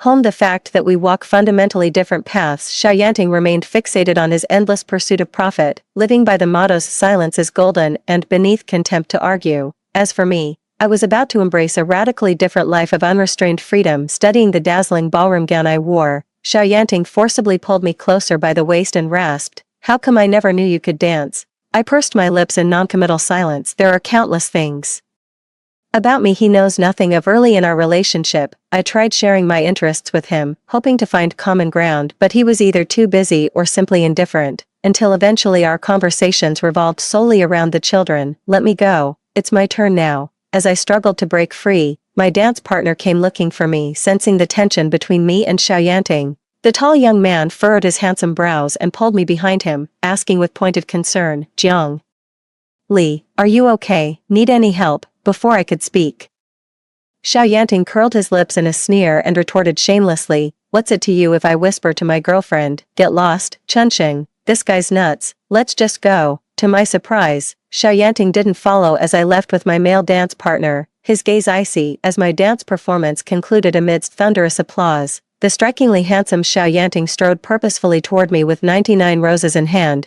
his piercing gaze meeting mine without hesitation. Before the entire school's faculty and students, he spoke with heartfelt sincerity, "Jiang Li, don't wait for tomorrow or someday in the future. Come with me now. I'll take you to witness the butterfly migration you've always dreamed of seeing." From the audience, I spotted both our parents watching. The way they joined the audience's teasing laughter made it clear Xiao Yanting had bypassed me entirely and convinced them to accept the arranged marriage. Had this been my past self, I'd have thrown myself into that young man's arms in delirious joy by now. Pity, I'm not that person anymore. The truth is, I don't love him anymore. Meeting Xiao Yanting's expectant gaze, I offered a composed smile and responded with quiet dignity, "If I want flowers, I'll buy them myself. If I wish to see butterfly migrations, I'll go alone." Xiao Yanting, you really needn't exhaust yourself trying to please me. As I've said, from now on, I'll be quite occupied. The unspoken subtext, I've no time to entertain your 4 decades too late epiphany of affection as my dance partner and I retreated backstage. Just as I meant to apologize for dragging him into this public spectacle, Xiao Yanting came barreling after us like a scorned hound, his eyes glinting dangerously as he jabbed a finger at my partner and demanded, "Don't tell me you're rejecting me because of him." The male dancer's sarcastic retort, "So what if I am?" instantly earned him the young man's irrational fist. "Xiao Yanting, are you out of your mind?" With visible concern, I helped the male dancer up from the floor and confirmed he wasn't seriously hurt. Seething with rage, I snatched the fallen bouquet from the floor and hurled it straight into Xiao Yanting's face, making sure every teacher and classmate watching from backstage saw my fury. The rose thorns left a vivid crimson gash across his left temple as he made no attempt to dodge. Xiao Yanting stood motionless, seemingly unfazed by the pain, his bloodshot eyes locked onto mine with an expressionless stare. He couldn't comprehend how I could so decisively abandon 4 decades of marital love and devotion as if it meant nothing. Was all my love and support for him in the past just a lie? How else could I have hurt him so deeply over some insignificant man? Meeting Xiao Yanting's utterly devastated gaze, I coldly snapped at him, "Consider this your only warning. If you dare harass me or my friends again, I'll file a police report and sue you." With that, I couldn't even bear to glance at him again. Supporting my dance partner who'd suffered unjustly on my behalf, we left together that night. A violent storm raged. Flash after flash of lightning illuminated the young man kneeling at our gate, his stubbornly handsome face deathly pale. Inside, my parents took turns persuading me, whatever grievances existed between me and Xiao Yanting, he was still the Xiao family's most valued eldest son. I'd already humiliated him by rejecting his public confession. Now if we let him kneel recklessly at our doorstep, when gossip spreads with exaggerations, it'll tarnish both my reputation and the dignity of our 2 families. Be a good girl, Ailey, listen to your father, whether you like Xiao Yanting or not, go persuade him to leave first. My mother pleaded with me with a pained expression, but I ignored her completely, asking the housemaid for another bowl of bird's nest dessert soup instead. The sweet soup arrived promptly, but father denied me the pleasure. He yanked me up from my seat, his face dark with anger as he shoved me outside. tossing an umbrella at me before slamming the door with little enthusiasm. I picked up the umbrella, opened it to check for holes, then sauntered over to Xiao Yanting at a leisurely pace. The young man's eyes were bloodshot from the relentless assault of icy rain, yet I made no move to tilt the umbrella's edge toward him, offering no shelter from the storm. Xiao Yanting, it's time you went home. How can it be home without you there? Xiao Yanting was forced into elite education since childhood, dedicating most of his life to expanding and maintaining the vast family empire. I knew his relationship with his parents lacked the warmth and affection we shared in my family. With a quiet sigh in my heart, I asked him wearily, what else must I do to make you understand? You and I are no longer family. Xiao Yanting's lips trembled as he stared rigidly up at me. Have you forgotten we raised 2 children together? Forgotten how much they relied on you? The 4 of us were the real family. You'd always be too excited to sleep the night before our annual family portrait. Jiangli, every fault is mine. I failed as your husband. I'm begging you, for our children's sake, give me one last chance to make things right. Please, Jiangli, those are the children we've poured our hearts and souls into raising all these years. They've always been the apples of your eye. Xiao Yanting clutched at my skirt, his voice trembling with uncharacteristic desperation. As he pleaded, you don't understand. I can't bear losing you again. After your death, I prayed to every god daily, begging them to bring you into my dreams just once. But you, Jiangli, how cruel you are. Not only did you leave me without a single parting word, you wouldn't even visit me in my dreams. Why? Just tell me why you do this to me. Is this really so hard to understand? I lowered my gaze, disgust flashing across my face as I gripped his wrist before coldly shoving it away. Because you're not worthy. Xiao Yanting, a blinding lightning flash suddenly illuminated the man's ashen, bloodless face frozen in shock. My words alone had reduced him to a stupefied wreck. He'd never have imagined that I, who cherished our daughter above all, would rather deny her existence than leave him even a shred of affection. Jiangli, you've lost your mind. Hearing this, I let out a bitter chuckle. The crazy one here is you, Xiao Yanting. You must have seen the divorce papers I left in the study in our past life. Deep down, you've always known our relationship was beyond saving. Now that we've both been reborn, let's go our separate ways. From this day forward, we should never meet again. I turned to leave, but Xiao Yanting suddenly stood up and desperately wrapped his arms around me from behind. One quiet evening 3 months after my death in the previous life, exhausted and overwhelmed, Xiao Yanting was driven home by his chauffeur. Feeling ravenous, he got up and, uncharacteristically, opened the freezer compartment himself.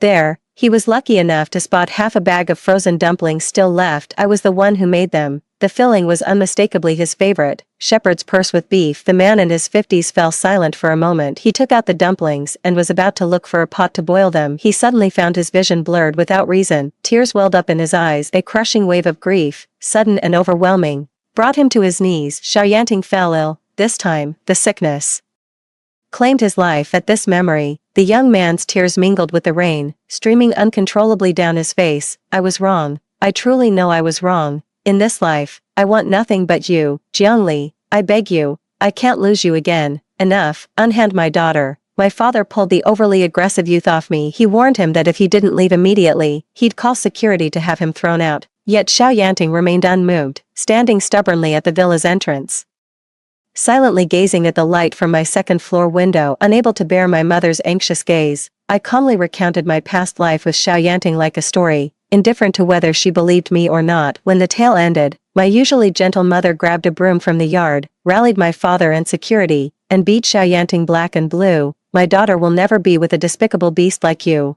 Get the hell out of here. If I ever see you near my daughter again, I swear I'll beat you to death. That night, had my father not restrained her the entire time, I've no doubt mother would have actually killed Xiao Yanting. 2 months later, the National College entrance examination arrived as scheduled. Though my scores weren't exceptionally high, I narrowly met the minimum admission requirements for the Capital Art Institute. On the very day I was packing for college registration, my father broke the news about Xiao Yanting and Meng Yan being involved in a serious car accident. Rumor had it Xiao Yanting skipped this year's exams. After being scolded by my mother during that heavy rain, he locked himself in his room day after day, refusing to see anyone. The Xiao family eventually had no choice but to break down his door, only to be shocked at finding him skeletal and nearly starving himself to death. My father sighed and shook his head. Seeing I remained silent, he continued, that Xiao boy had just been discharged when this woman stopped him, wailing and making a scene. Then somehow he ended up dragging her straight into traffic. Now he's in the ICU. Probably, good riddance, my mother huffed in annoyance as she roughly tossed my clothes into the suitcase. She warned my father not to mention anything about Xiaoyanting ever again. At this, I burrowed into my mother's arms like a kitten, refusing to let go for the longest time. On the first day of school, my parents personally saw me to the school gate, dragging my suitcase. I grinned and shooed them home. After all, it was just a 2-hour trip, and I could visit every weekend. Such a dramatic farewell. Anyone would think we won't see each other for months. Watching my parents' car drive away, I turned toward the university gates I'd dreamed of for years, my heart pounding with excitement. No one can predict what the future holds, but I know this, by steadfastly following my heart's calling, taking one deliberate step after another toward the life I envision, true happiness will be mine. E&D.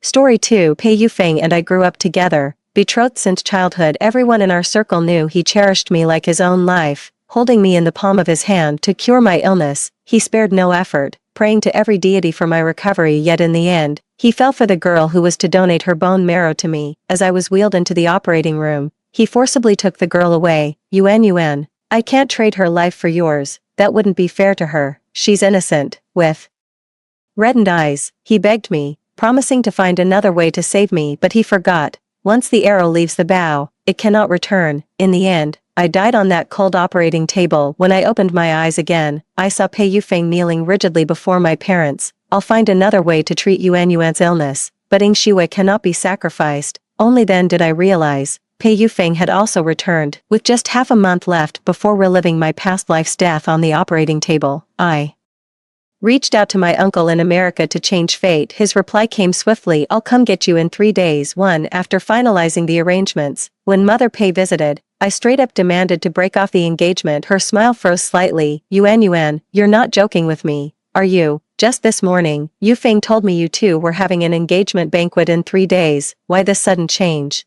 Is this because of Li Yingxue? News of this morning's incident had already reached Mrs.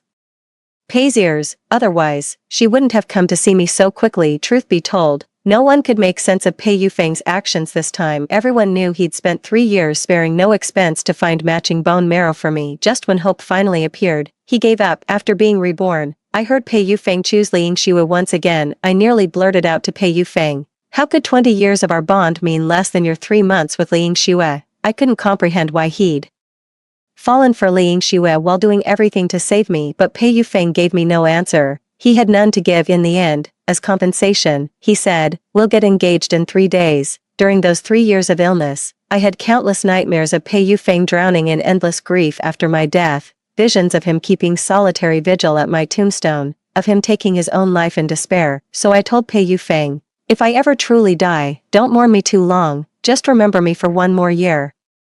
That's enough, yet I can't bear the cruel truth. I'm still breathing. While his heart already belongs to another, the hospital room remained silent for a long while. I looked up to meet Mrs. Pei's gaze, and smiled. Auntie, I mean every word. Mrs. Pei fell silent, but her eyes held newfound tenderness when she looked at me. Yufeng was wrong in this matter, and we're sorry you had to endure this. We won't give up searching for a bone marrow match. We all know the truth. If finding a matching bone marrow was that easy, Pei Yufeng wouldn't have spent 3 years searching. Thank you, Auntie, but no need. I'm leaving for America in 3 days. What? Mrs. Pei looked stunned. But what about Yufeng? I'd appreciate it if you could keep this between us. I don't want Yufeng to know. My tone was flat. Mrs. Pei kept staring straight at me, and the hospital room fell silent again. After 10 long minutes, she finally sighed helplessly. Yufeng is the unlucky one. He'll regret this. I shook my head. Mrs. Pei said no more, only promising to cover for me by changing the engagement party into a farewell banquet.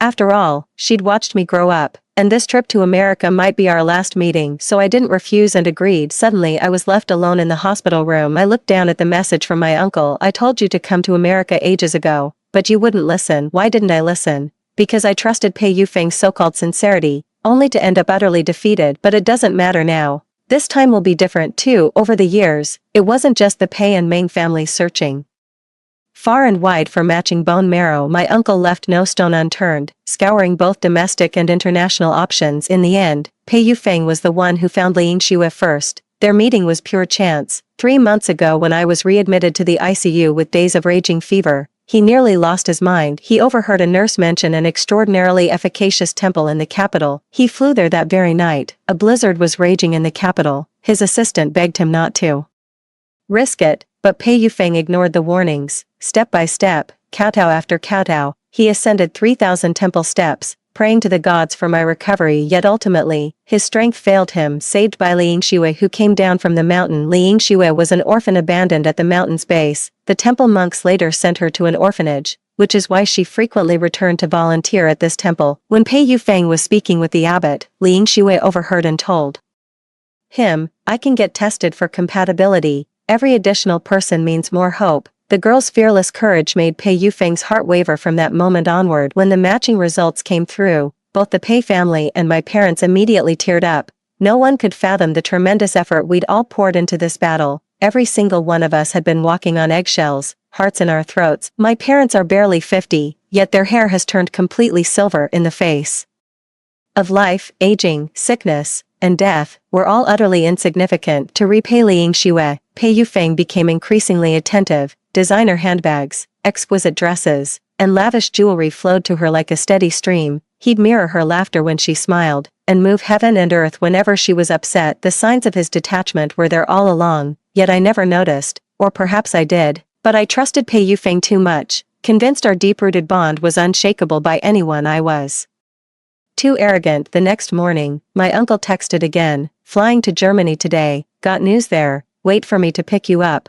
I replied with a sticker before closing the chat. Suddenly, waves of commotion erupted outside. Frowning slightly, I dragged my weakened body to open the hospital room door at the nurse's station. Pei Yufeng stood facing off against my parents while shielding Ling Xue behind him in a protective stance. "Auntie, uncle, I know you're worried about Yuan, but I've already said I'll find a solution. Please stop harassing Ling Xue." From Pei Yufeng's words, it seems my parents still refused to give up and went to persuade Ling Xue, but in the end, Pei Yufeng found out. By then, my mother's eyes were swollen from crying. Yuan's condition is worsening. Without the surgery, she'll die. Miss Li is just donating marrow. She won't be in any danger, Yufeng, but I won't risk her life in the slightest. The moment Pei Yufeng's resolute words fell, my heart wrenched violently, my already deathly pale face losing what little color remained. My father stared at Pei Yufeng in disbelief, as if seeing him for the first time. Then Pei Yufeng knelt straight back before my parents again. "Uncle, aunt, I'll never give up on Yuan, but if the day ever comes when she truly can't hold on, you may adopt Ling Xue, letting Xue fulfill Yuan's filial duties in her stead." Suddenly, a sharp slap rang out. Pei Yufeng's face snapped to the side from the impact. Ling Xue, who'd been hiding behind Pei Yufeng this whole time, finally stepped forward. Through tears, she pleaded, "Mr. Meng, I'm sorry, this is all my fault. I got scared and backed out last minute. Yufeng was only trying to help me." My father trembled with rage. "Get out, all of you, get out." Pei Yufeng suppressed his emotions and rose to leave, but our gazes accidentally met. His expression froze. Yuan, 3. I ignored him and turned back toward the hospital room. Pei Yufeng immediately chased after me. As he was about to touch me, I instinctively flinched away. He froze in place, a wounded expression flashing across his face. Yuan, don't misunderstand me. I didn't mean it that way, and I wasn't implying you couldn't handle it either. I just hope your parents will stop pressuring Ling Xue. She's just an ordinary person. She has every right to choose whether or not to help. You can't emotionally blackmail her like this." My pupils contracted slightly at his words. The man before me was becoming increasingly unrecognizable. Emotional blackmail, is it? 3 months ago, Ling Xue voluntarily had her blood drawn for matching. When the results came in, she was the one who offered to donate. My parents gave her 50 million plus a villa worth over 100 million as gratitude, hoping she'd save my life, but in the end, she backed out. She never returned the money to my parents and still happily lives in that villa. She pulled off this daylight robbery masterfully, yet now Pei Yufeng claims we're guilt-tripping her. How ridiculous. But in the end, I swallowed my sarcasm and remained silent. I simply reached to remove my emerald bracelet and handed it to Pei Yufeng. This was a birthday gift from Madame Pei when I turned 15, a family heirloom meant for daughters-in-law. Now it's returning to its rightful owner. Pei Yufeng froze momentarily. Yuan, what do you mean by this? This is from my mom. Why would you? I cut him off flatly. No hidden meaning, just give it to me. Again at the engagement banquet tomorrow, in front of everyone. Pei Yufeng looked suspicious, a flicker of unease crossing his eyes. Just as he parted his lips to speak, a nurse outside the ward suddenly shrieked, repeatedly calling for a doctor. Amid the commotion, I faintly caught Li Yingshua's voice. As I looked up, I saw Pei Yufeng's brows furrow. He'd clearly heard it too, clutching the bracelet. He hesitated only briefly before hurrying toward the door, but at the threshold, he suddenly paused and glanced back at me. I'll be there for tomorrow's engagement banquet, Yuan, I won't let you down. With those words, he left, staring at the now empty doorway. I let out a soft chuckle. But you've already betrayed me once, Pei Yufeng, so I won't give you a second chance. The banquet arrived as scheduled. My parents strongly objected to my attendance at first, until I explained it was a farewell party Mrs. Pei had arranged for me. That's when they relented as my butler wheeled me into the room. I overheard socialites gossiping about Pei Yufeng's gestures for Li Yingxue.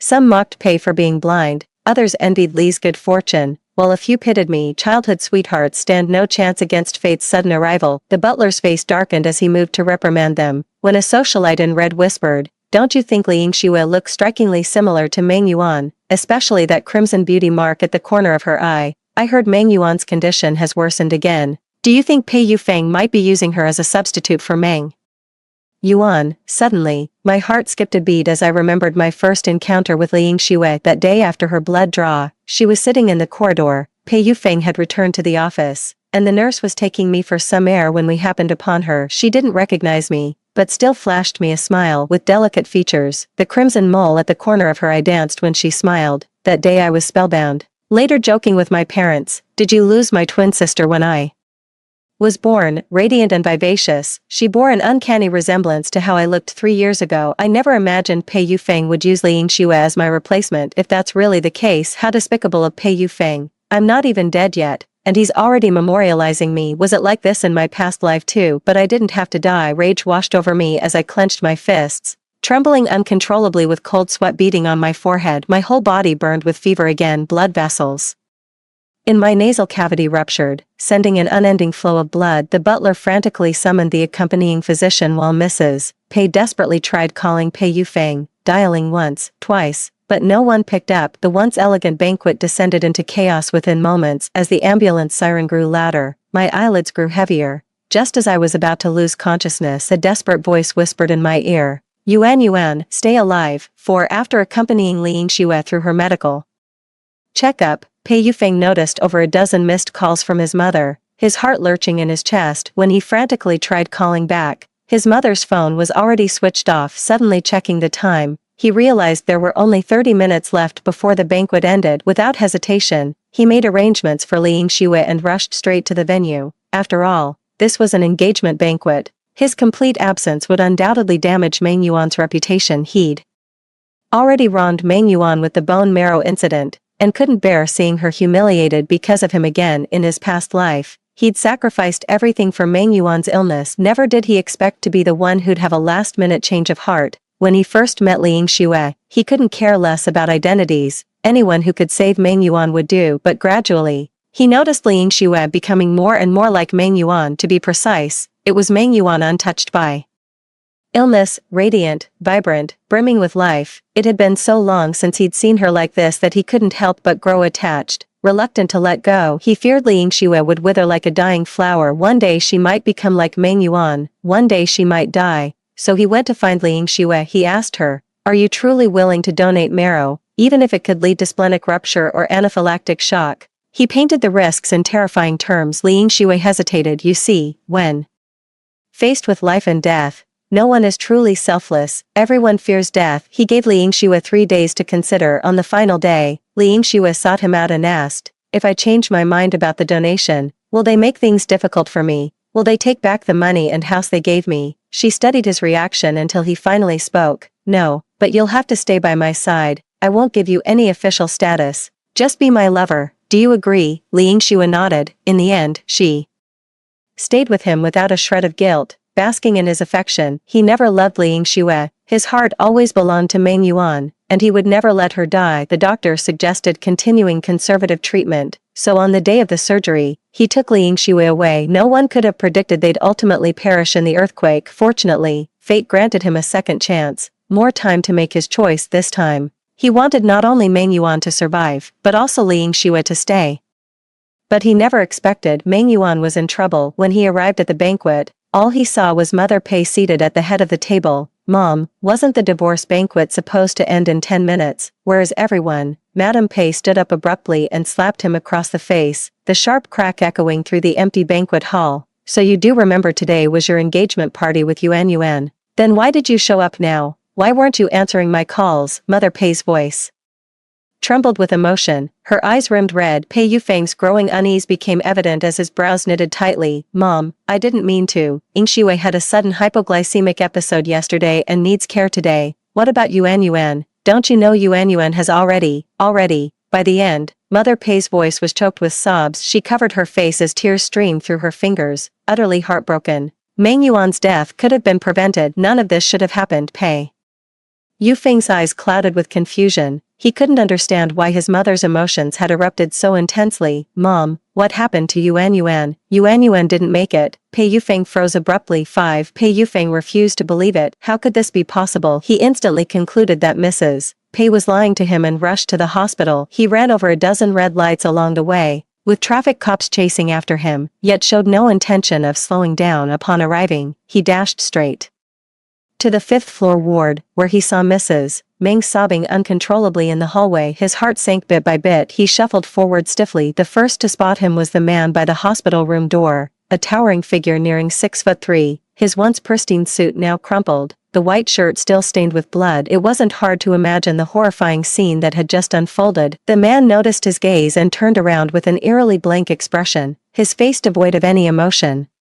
Though of Chinese-American heritage, he'd grown up in the same social circles as Pei Yufeng before returning to the States to take over the family business. So it's you, Lu Hezhou. Lu Hezhou strode forward and, before another word could escape his lips, drove a vicious kick into his abdomen. The sheer force sent Pei Yufeng crashing back first into the wall. He let out a pained grunt. Who told you to come here? Lu Hezhou said coldly, biting back the pain. Pei Yufeng straightened up. I came to see Yuan Yuan. Suddenly, Lu Hezhou gave a mocking chuckle, the hostility in his eyes deepening. See Yuan Yuan, who do you think you are to demand that? Pei Yufeng, mark my words, you killed Yuan Yuan. The Meng family owns your life now. The color drained from Pei Yufeng's face the moment those words were spoken. Madame Meng caught the commotion too. When she lifted her head, tear stains streaked her entire face. When their eyes met, Pei Yufeng saw pure loathing in her gaze. Only then did the realization fully hit him. So Meng Yuan was truly gone. His mother hadn't lied to him. Meng Yuan died because of him, because of his damned arrogance in the previous life. Meng Yuan still had half a month left. The doctors said even conservative treatment would work. So why did she have to die? Pei Yufeng's legs gave way, and he barely managed to stay upright by bracing against the wall. He couldn't bear to meet Mother Meng's gaze any longer,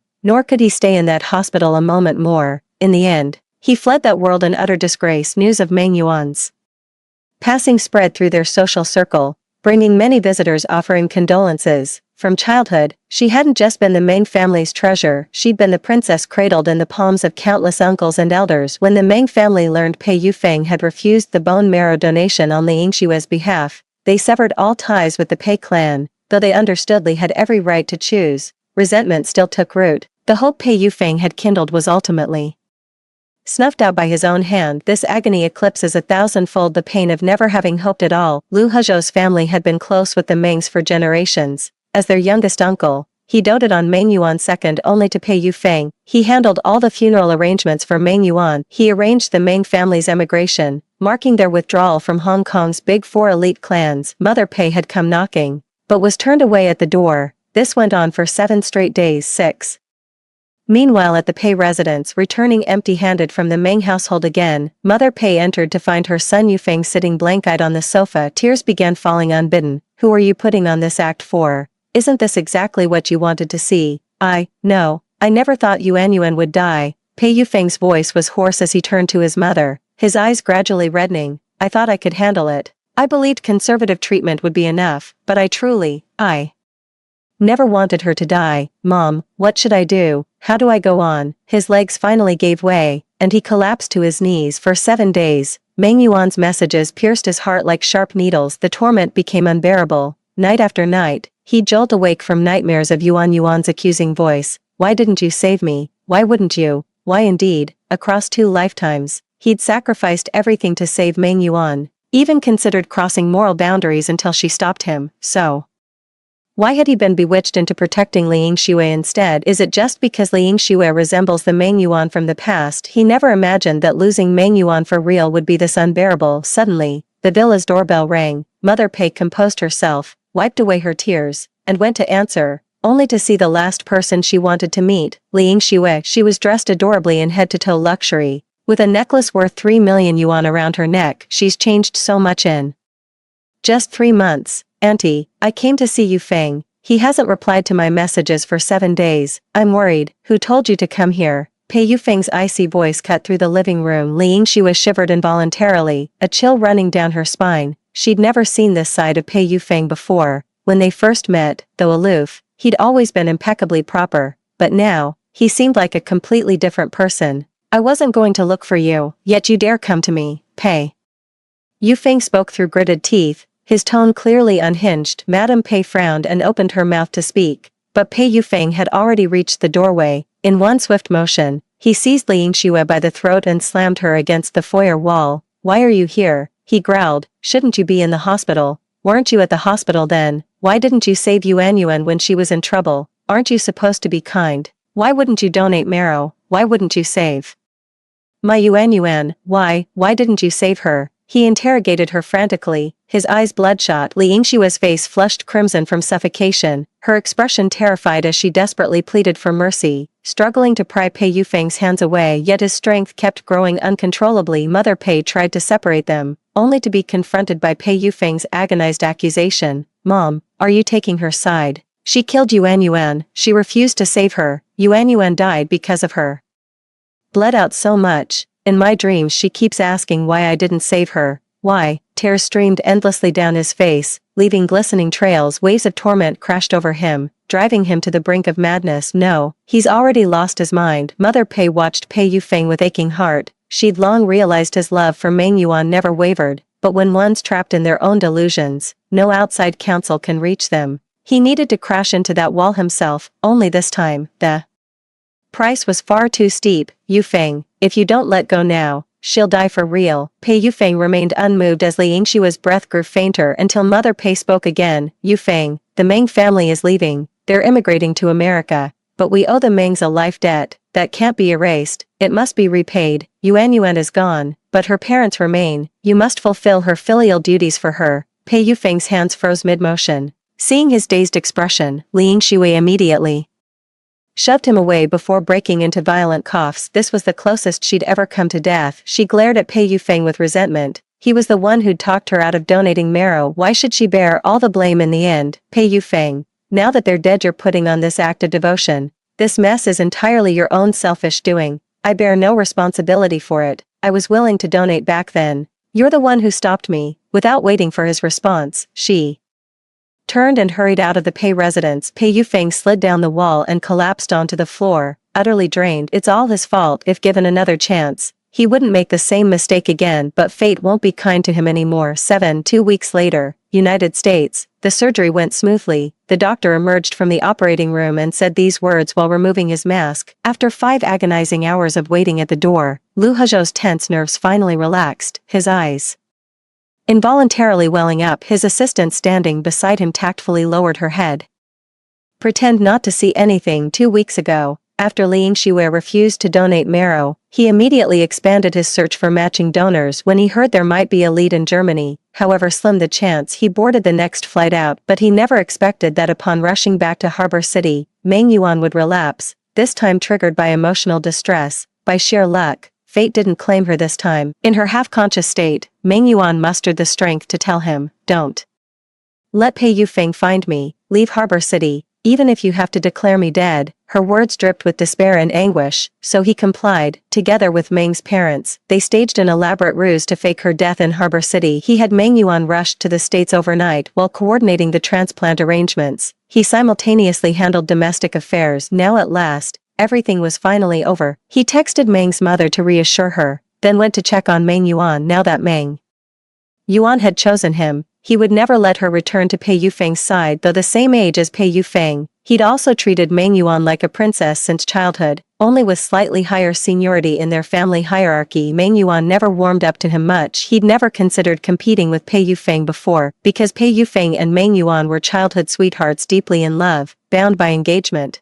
He knew Pei was giving his all to cherish her. He witnessed it all firsthand, yet he never imagined Pei Yufeng would change, nearly costing Meng Yuan her life. When Lu Hezhou entered the ICU, I was already awake but couldn't speak through the ventilator. He tenderly caressed my face with aching heart. The surgery was successful, but we still need to monitor your condition. I've already brought your parents to the States. They'll be here to see you soon. I nodded as warm tears streamed from the corners of my eyes. I knew Lu Hezhou had been working tirelessly this whole time.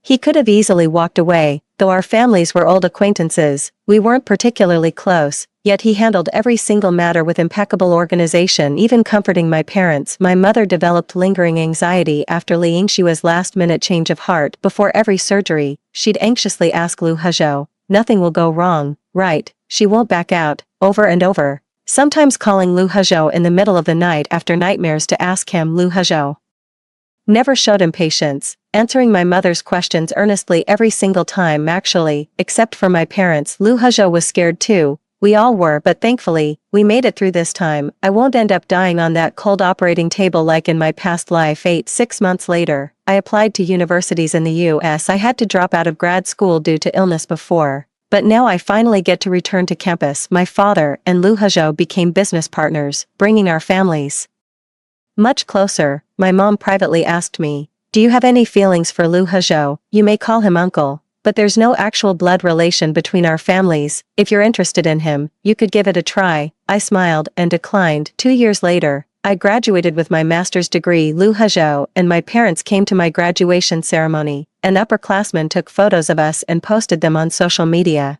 which somehow reached Pei Yufeng. The moment he learned I was still alive, he appeared before me that very night. After dinner, my father asked me to see Lu Hezhou out. Just as we stepped out of the courtyard, I spotted Pei Yufeng under the streetlight. His elongated shadow made him almost unrecognizable. That once vibrant face now had sharply protruding cheekbones, hollowed cheeks, and an unhealthy ashen complexion, as if dusted with a thin layer of grime. Yuan, you're really alive." After a long silence, he spoke in a hoarse voice. Lu Hezhou instinctively frowned and stepped in front of me. "Mr. Pei, isn't it rather inappropriate to disturb someone at this late hour?" The moment those words left his mouth, pure hatred flashed in Pei Yufeng's eyes. "Lu Hezhou, who do you think you're fooling? You lied to me years ago about Yuan's death when you'd actually hidden her away, hiding in America. You make me sick. If it weren't for you, Yuan and I wouldn't have been separated this long." Lu Hezhou let out a cold laugh and was about to mock him when I discreetly tugged at his sleeve. "It's getting late. Maybe you should head back. Night driving isn't safe." He turned to look at me, trying to get rid of me. "Want to whisper sweet nothings with Pei Yufeng?" I immediately shook my head and said obediently, "No, I just don't want you wasting time getting too involved with Pei Yufeng." My voice was neither loud nor soft. Pei Yufeng paled instantly upon hearing it, while Lu Hezhou was visibly pleased. The corners of his lips curled slightly, his eyes softening with warmth. "That's true, but I'm more than willing to handle the trouble for you." Suddenly, I forced a stiff smile. Some people just can't resist pushing their luck. Yuan, I know you're still upset about the Li Yingshui incident. I handled that poorly. I'm begging you. I'll kneel, I'll grovel, I'll do anything you want. Just don't leave me, please. Pei Yufeng took 2 steps forward, his tone laced with humility. Now he resembled a marionette on the verge of collapse, barely maintaining his stance with a few fragile strings. Over the years, snippets of news about him would occasionally reach my ears. He drove Li Yingshui away, clawing back every penny he'd spent on her. For what couldn't be recovered, he forced her to sign IOUs and repay the debts. In his eyes, my death had nothing to do with him. It was all because Li Yingshui changed her mind at the last moment. Pei Yufeng shifted all the blame onto her. Some old friends from our circle said Pei Yufeng developed delusions, constantly believing I was still alive, sometimes talking to thin air or grinning at nothing. At dinners, he'd tell them, Yuan's waiting for me to come home, there's a curfew, so no drinks tonight. He'd even talk to disconnected numbers right in front of them. Completely absorbed in his own world, everyone thought Pei Yufeng had lost his mind, yet he managed the Pei group with ruthless efficiency, and beyond that, charted new business frontiers. 9. After a long silence, I finally said, "No." The light in Pei Yufeng's eyes dimmed gradually as he stared at me, his lips cracked and pale. My heart ached unbearably. The pain was like a scorching iron weight crushing my chest, each heartbeat a dull knife tearing through flesh, leaving everything in tatters. His lips trembled. Why, Yuan, do you have any idea what these 2 years have been like for me? How desperately I wanted to find you, but my mother said, I owe your Meng family a life, that I should fulfill your filial duties. In your place, I transferred all my personal assets to your parents' account, but they refused it. They refused to see me, they hate me, they won't accept my apologies. I begged my mom to let me go. The pain is unbearable. Every time I tried to end it, she found me before I could reach you. Time after time, she's pulled me back from death's door, and I resent her for it. Why could she save me now, but not you back then? I've been lashing out at everyone like a madman, but deep down, I know the truth. The one who's truly at fault is me. His breathing grew labored, as if his lungs were filled with molten lead, each gasp sending searing pain through his entire being. His voice trembled uncontrollably as he spoke. He desperately tried to reach me, yet remained agonizingly out of reach. In the end, he could only stop in his tracks. Yuan, I'm begging you. Please forgive me just this once, okay? His face was now drenched in tears, looking as pitiful as a worm. Lu Hezhou looked down at me, but I remained completely unresponsive. My feelings for Pei Yufeng, whether over these brief 2 years or during those fleeting 10 minutes of rebirth, had vanished. I watched him kneel for Li Yingxue,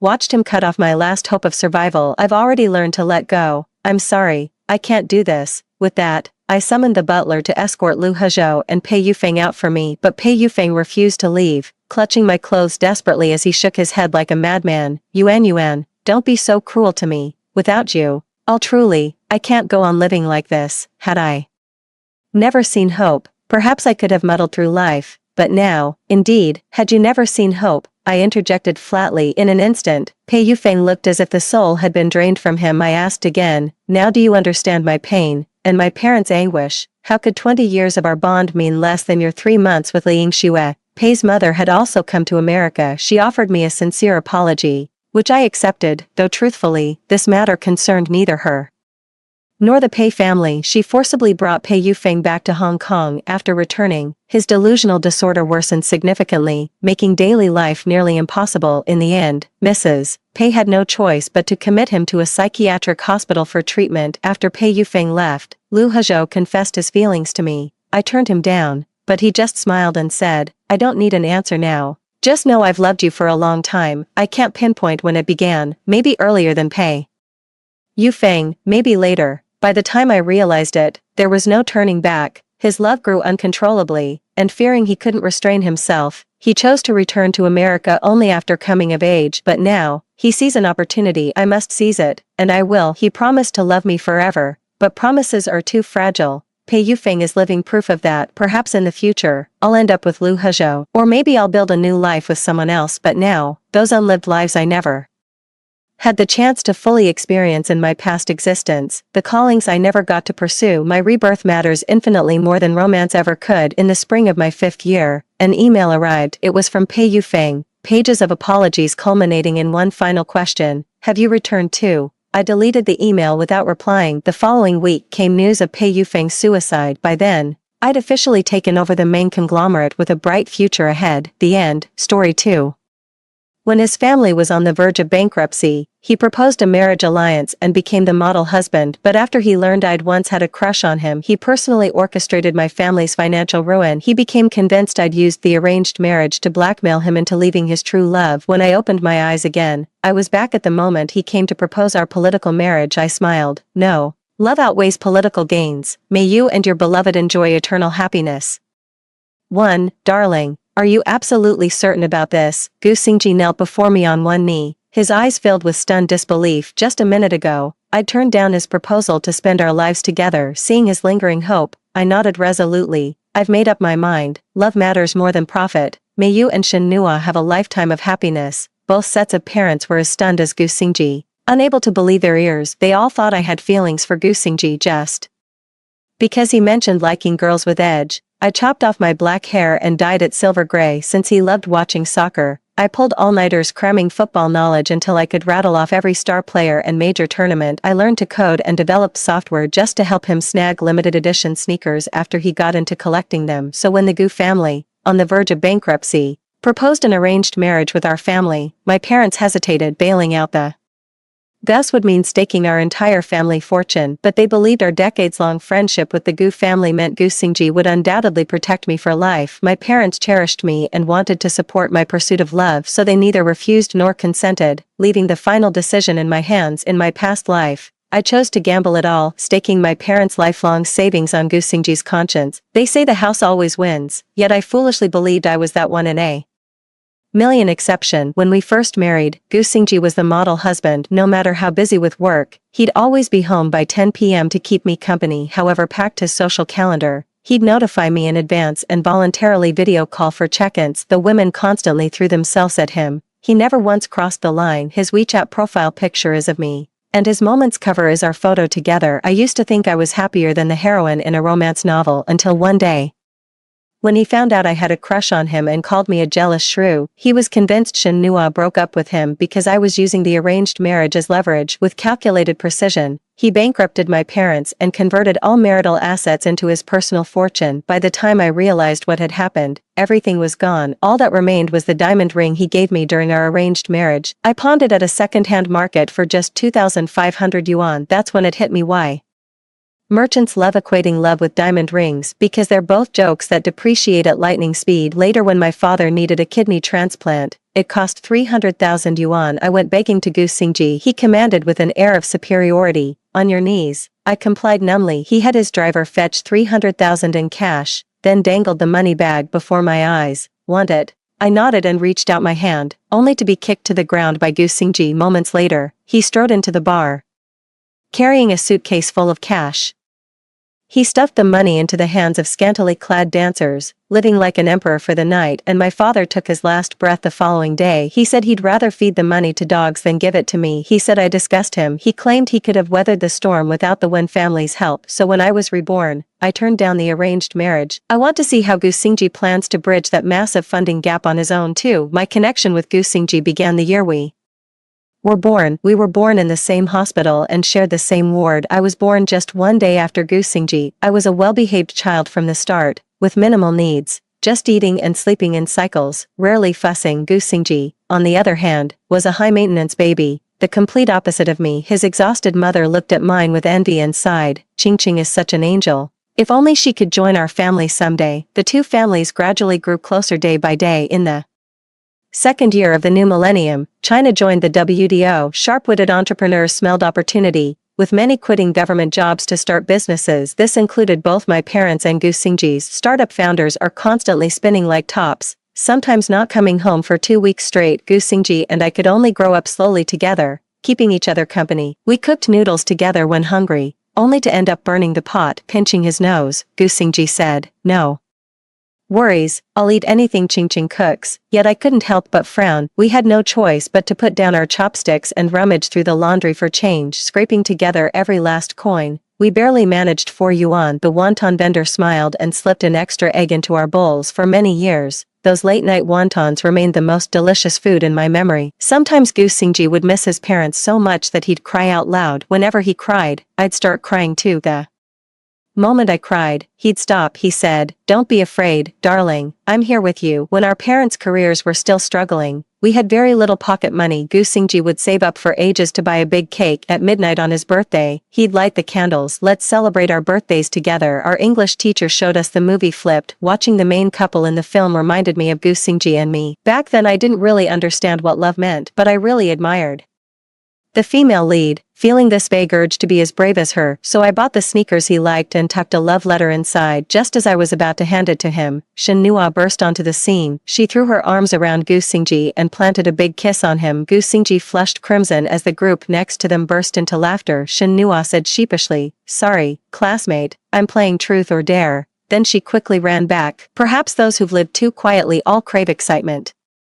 That kiss lingered on Gu Xingji's lips, and later I inexplicably caught a whiff of jealousy emanating from him. He confessed he hadn't washed his face for 5 straight days, couldn't bear to wipe it away. After what felt like forever, he finally tracked down Shen Nua's full name, address, and QQ number. After that, he stopped accompanying me to piano practice, no more dog walks together, and abandoned teaching me soccer. He took up skateboarding for Shen Nua, grew out his hair the way she liked, and even got into fights defending her. When Shinnua's parents were going through their divorce, he held her gently in his arms. Don't be scared, Nuonuo. I'll always be here for you. 3. Shinnua never pushed me away. It was me who gradually drifted apart from Gu Xingji. Shinnua introduced him to a whole new social circle. I discovered a side of him I never knew existed. Not only does he enjoy watching games, but he also loves placing bets before matches. The group was enthusiastically discussing odds, stakes, and rebates. I can't follow along. All that soccer knowledge I tutored him on seems useless now. If it doesn't click, don't force it. But sometimes I think Gu Xingji's thrill-seeking is just hardwired in his DNA. Shinnua was merely the catalyst. Our family runs a restaurant business. My parents always say we must never compromise our integrity for money. That's why we only use the freshest ingredients. We strictly comply with all national hygiene and fire safety regulations. My parents always paid the restaurant staff's social insurance and housing fund on time, with salaries comparable to white-collar office workers. Every time Gu Xingji's father came over for dinner, he'd scoff at my dad's approach. Old Wen, you're being such a pedant about this, pay employees too much, and they'll lose their drive to work hard. Dad chuckled and said, people need real support from their parents. Empty promises won't put food on the table. Gu Xingji's father also suggested we should grease some palms and pull strings to get the inspectors off our backs. That way we could cut major corners on fire safety and hygiene regulations. He preached what he practiced. He hired top-tier professionals to cook the books, conceal debt risks, and inflate the company's repayment capacity. Loan after loan came pouring in. Then he used those loans to buy land and develop properties, raking in massive profits. The migrant workers were paid meager wages, sometimes going unpaid for 2 or 3 years. Our parents started from the same position, and my family actually had more initial capital, but in nearly 20 years, my family only managed to open 5 chain restaurants. Meanwhile, the Gu family has become a renowned real estate developer in the entire city. Gu Xingji's father has a knack for turning small investments into big returns. A single weak link can bring the whole system crashing down. Take the Gu family for example. They paid top dollar for a plot of land 6 months ago. Rumor has it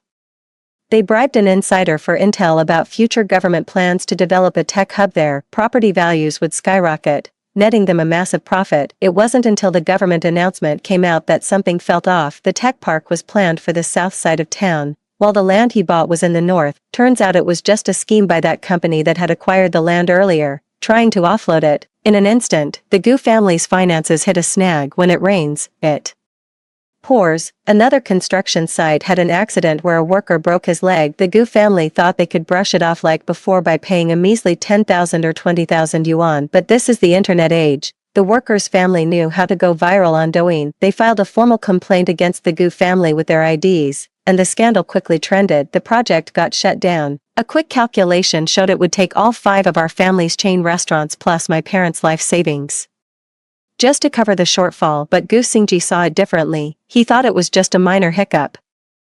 No different in essence from the routine challenges every business owner faces. We'll just have to wait and see. My parents had no idea about what happened in my past life, for they were puzzled by my sudden dislike for Gu Xingji. I remembered how my father looked when he was bedridden in my past life. The once robust and energetic man now had sunken eyes and a gaunt appearance. In the end, he didn't even have the strength to cry out in pain. A sudden urge to cry welled up inside me. Mom, Dad, I'm not ready for marriage yet. I'm grown up now. Would you let me help with the family business? Father's illness was, in a way, brought on by overwork. They've carried guilt for years over not being around much when I was young. After the business stabilized, they went all out to make it up to me. I'm already 23. And Mom still buys me kids' toothpaste. She wants me to stay her little princess forever. But I know they're secretly hoping someone will take over the family business. After all, Dad's not just running a business, he's pursuing his culinary dream. My words left him so flustered he could barely speak. Yes,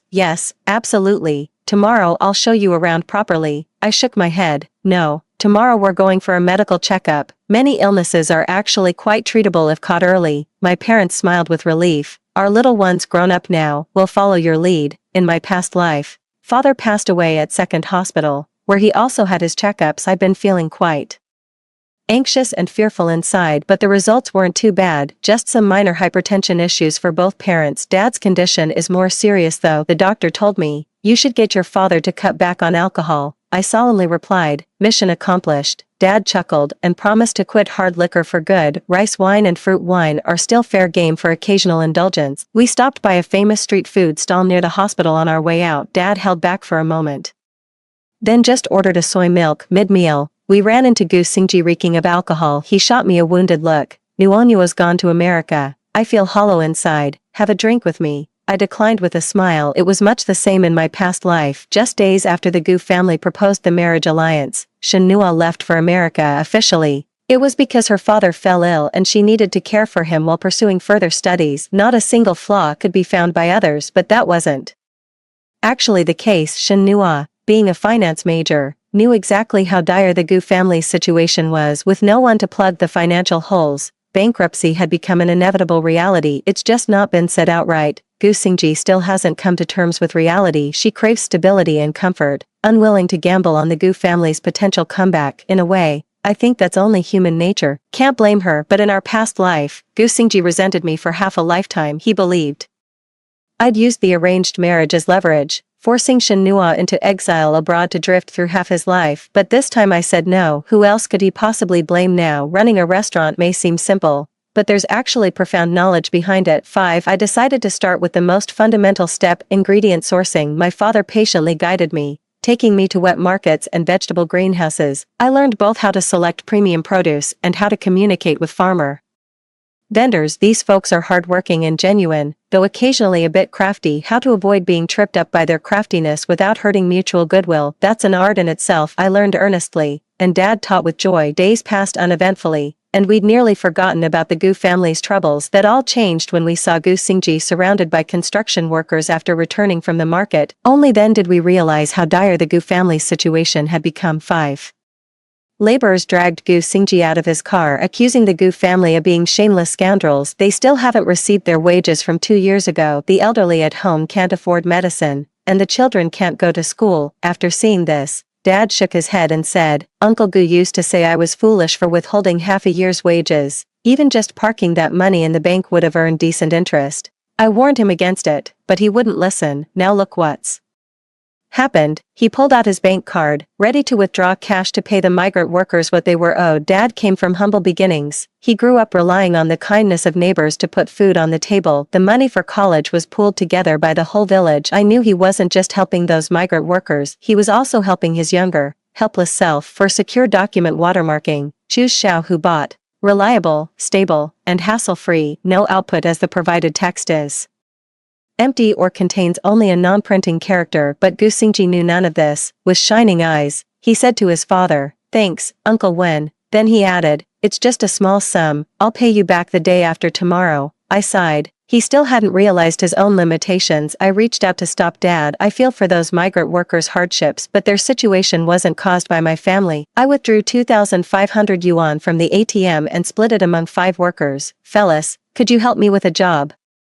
Kick this bastard 3 times, spit on him 3 times, and the money's yours. The migrant workers looked bewildered, but they already held a grudge against the Gu family. Now they could vent their anger and get paid. Why would they refuse? So I dragged my bewildered father away as Gu Xingji's screams echoed behind us. Dad asked in confusion, Qing, what exactly did he do to you? What did he do to me? Suddenly I remembered the calico cat I'd adopted in my past life. After Gu Xingji turned against me, only it stayed by my side. Later it fell ill and needed 2,500 yuan for treatment. Gu Xingji took out 2,500 yuan in cash and rounded up 5 passing delinquent teens. Beat up this ugly woman and her ugly cat, and the money's yours. The calico cat took its last breath in my arms. It let out a faint meow before passing away. Just thinking about it makes my eyes well up with tears. Sensing something was wrong, Dad quickly pulled me aside and said, All right, I'll stop asking. Anyone who makes our sweetheart angry is a villain. Mom mentioned there's a new custom tailoring shop that just opened. 6. The owner studied in Italy and has great taste. She practically dragged me in to try it out. I was reluctant at first, feeling like I was being taken for a ride. It's not even a top-tier brand. Why is it so pricey? But when the finished piece arrived, I was totally sold. The coat's structured silhouette is super flattering,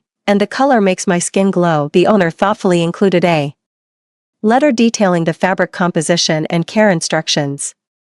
I couldn't put it down. Later, I received a call from the owner. Ji Yanli, he mentioned, casually browsing through photos of previously completed garments during his free time. The bottom button on my coat is off by half a centimeter. They offered a refund or alterations if I bring the coat in. I never button up when wearing an overcoat. That minor misalignment doesn't matter at all. But Boss G was so earnest in his pleas that I had no choice but to agree after his repeated requests. Watching him meticulously cut the fabric reminded me of how my parents used to work. Every dish in our family restaurant has been personally tasted by them. How could we possibly serve customers something we wouldn't even dare to eat ourselves? Before I knew it, I was smiling at what I saw. Boss G touched his face. Do I have rice on my face? My aunt's visiting. Come with me later to take her measurements so we can make her an outfit too. I shook my head. Boss G happily agreed and came home with me. Along the way, he shared countless stories about Italy with me. He described it as a land where art and pickpockets coexist. Those magnificent artworks are truly priceless legacies. Tourists become so mesmerized that they let their guard down, giving thieves the perfect opportunity to strike. I asked him, would I get beaten up if I went there to sell pineapple pizza? He chuckled, but before he could answer,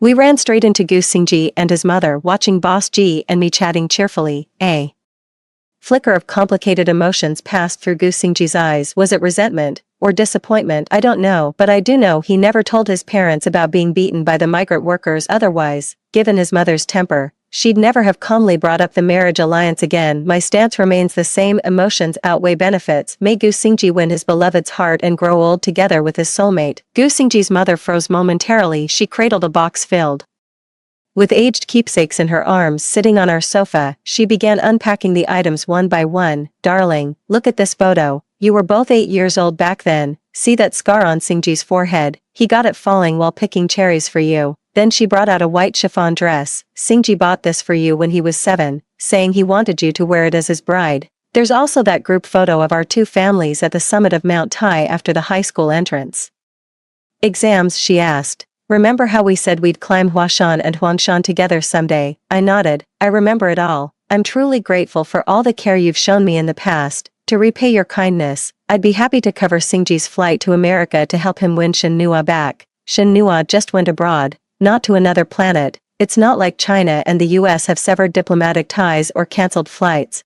No need to turn this into some dramatic farewell scene like those cliché romance novel protagonists, right? Gu Xingji and his mother locked eyes in wordless silence. Of course, I'm not about to be the sucker in this deal. With all those unfinished construction projects the Gu family left behind, he's long been barred from leaving the country. Ours is a society changing at breakneck speed. 7 in business. If you fall behind even slightly, you'll get crushed by the competition. On my 25th birthday, my parents opened their 6th chain restaurant. They handed over full operational control to me. I gave it my all, terrified of tarnishing the reputation my parents had built over decades. Fortunately, it worked out well. I adopted a strategy that blends tradition with innovation. We've managed to retain our loyal regulars while also drawing in a younger crowd. I tried to ignore the Gu family affairs, but their constant media presence made it impossible. Without our family's support, the Gu household collapsed completely in under 2 years. The once renowned real estate tycoon became a prisoner in shackles. Shoddy construction, unpaid wages, and assaults on protesting migrant workers. Any single one of these scandals would be enough to ruin the Gu family. Gu Xingji cut a pathetic figure during his arrest, screaming protests of innocence. He claimed that given a few more years, he'd surely be able to clean up this mess. His arrogance and ignorance made me laugh. In our past life, his family survived the crisis not just because of my family's financial support, but more importantly, because of the Wen family's wholehearted assistance helped him navigate various relationships and pacify the workers. What he considered trivial actually carried immense weight. Frankly, arresting him might have been for his own protection. Otherwise, he might have ended up stabbed in broad daylight by furious owners of unfinished properties. Prison may lack freedom, but at least safety isn't an issue. Ji Yanli's tailoring business has grown rapidly. Appointments now require a 3-month wait, but he said I'm an exception, available at a moment's notice. He also mentioned he's already shared many stories about his time in Italy. Could you tell me about what happened when I was little? And that box belonging to Gu Xingji's mother? I nodded and began recounting the story. Strangely enough, back when Shenhua and Gu Xingji were inseparable, remembering those events would always feel like a knife twisting in my heart, but now I speak of it with detachment, as if it were someone else's story rather than my own. On my 26th birthday, I held a modest wedding ceremony. Only our closest friends and family were invited. I simply wanted to announce my new chapter in life to them. No need for awkward performances in front of strangers at the wedding, I asked. Someone once stayed by my side for so long. Does that bother you? He nodded. It does, but I'm not angry, because from now on, I'll be with you even longer. Then we kissed before everyone's eyes the morning after the wedding. Mom woke up in a flustered state. She kept staring at her husband and murmured, "Thank goodness it's not Gusingji, not Gusingji." She said she'd had a terrifying nightmare. I dreamed we staked our entire family fortune to help the Gus, only to end up with our household destroyed and loved ones lost. She asked if I'd had the same nightmare, which made me reject the marriage alliance with the Gu family. I gently hugged Mother, told her not to worry, it was just a bad dream, but I knew it wasn't a dream. It was something I had truly experienced in my past life. I had a period of happiness after marrying Gu Xingji. One day I realized there was too much clutter at home. It was time to declutter. I gathered up a bunch of old keepsakes, even found those sneakers and love letters meant for my confession. Lost in thought reading those naive yet heartfelt words, didn't even notice Gu Xingji entering the room. He snatched it away, his face darkening as he finished reading. "Well, Wenqing. So you've had feelings for me all along. You're disgusting. Was it you who forced Nono abroad by threatening her with an arranged marriage?" No matter how I tried to explain, he wouldn't listen and stormed out with a scowl. I was ready to face the storm, yet he returned with a calm expression, even bringing my favorite bubble tea. For a moment, I thought he'd finally let Shenhua go. Little did I know, he was brewing an even more terrifying tempest. I've always wanted a daughter, to be there for her and make up for what I missed in my own childhood, yet fate never granted me that wish. With a heavy heart, I went to see the doctor. The doctor gave me this strange look, like I was some kind of fool. He asked me how I could possibly get pregnant while taking birth control pills every day. Perplexed, I lay in bed pondering this for hours. After returning home, my heart skipped a beat when I noticed the vitamin bottle on the nightstand, yet I couldn't bring myself to believe it. Yes, I was being rather foolish. After the Gu family weathered the crisis, they bought back the restaurant and gifted it to my parents. Gu Xingji employed these very tactics at my father's restaurant. He hired people to sneak into the kitchen and contaminate the food with laxatives, cockroaches, and rat tails. Dad's restaurant was involved in a major food safety incident. Gu Xingji even hired people to post inflammatory content online,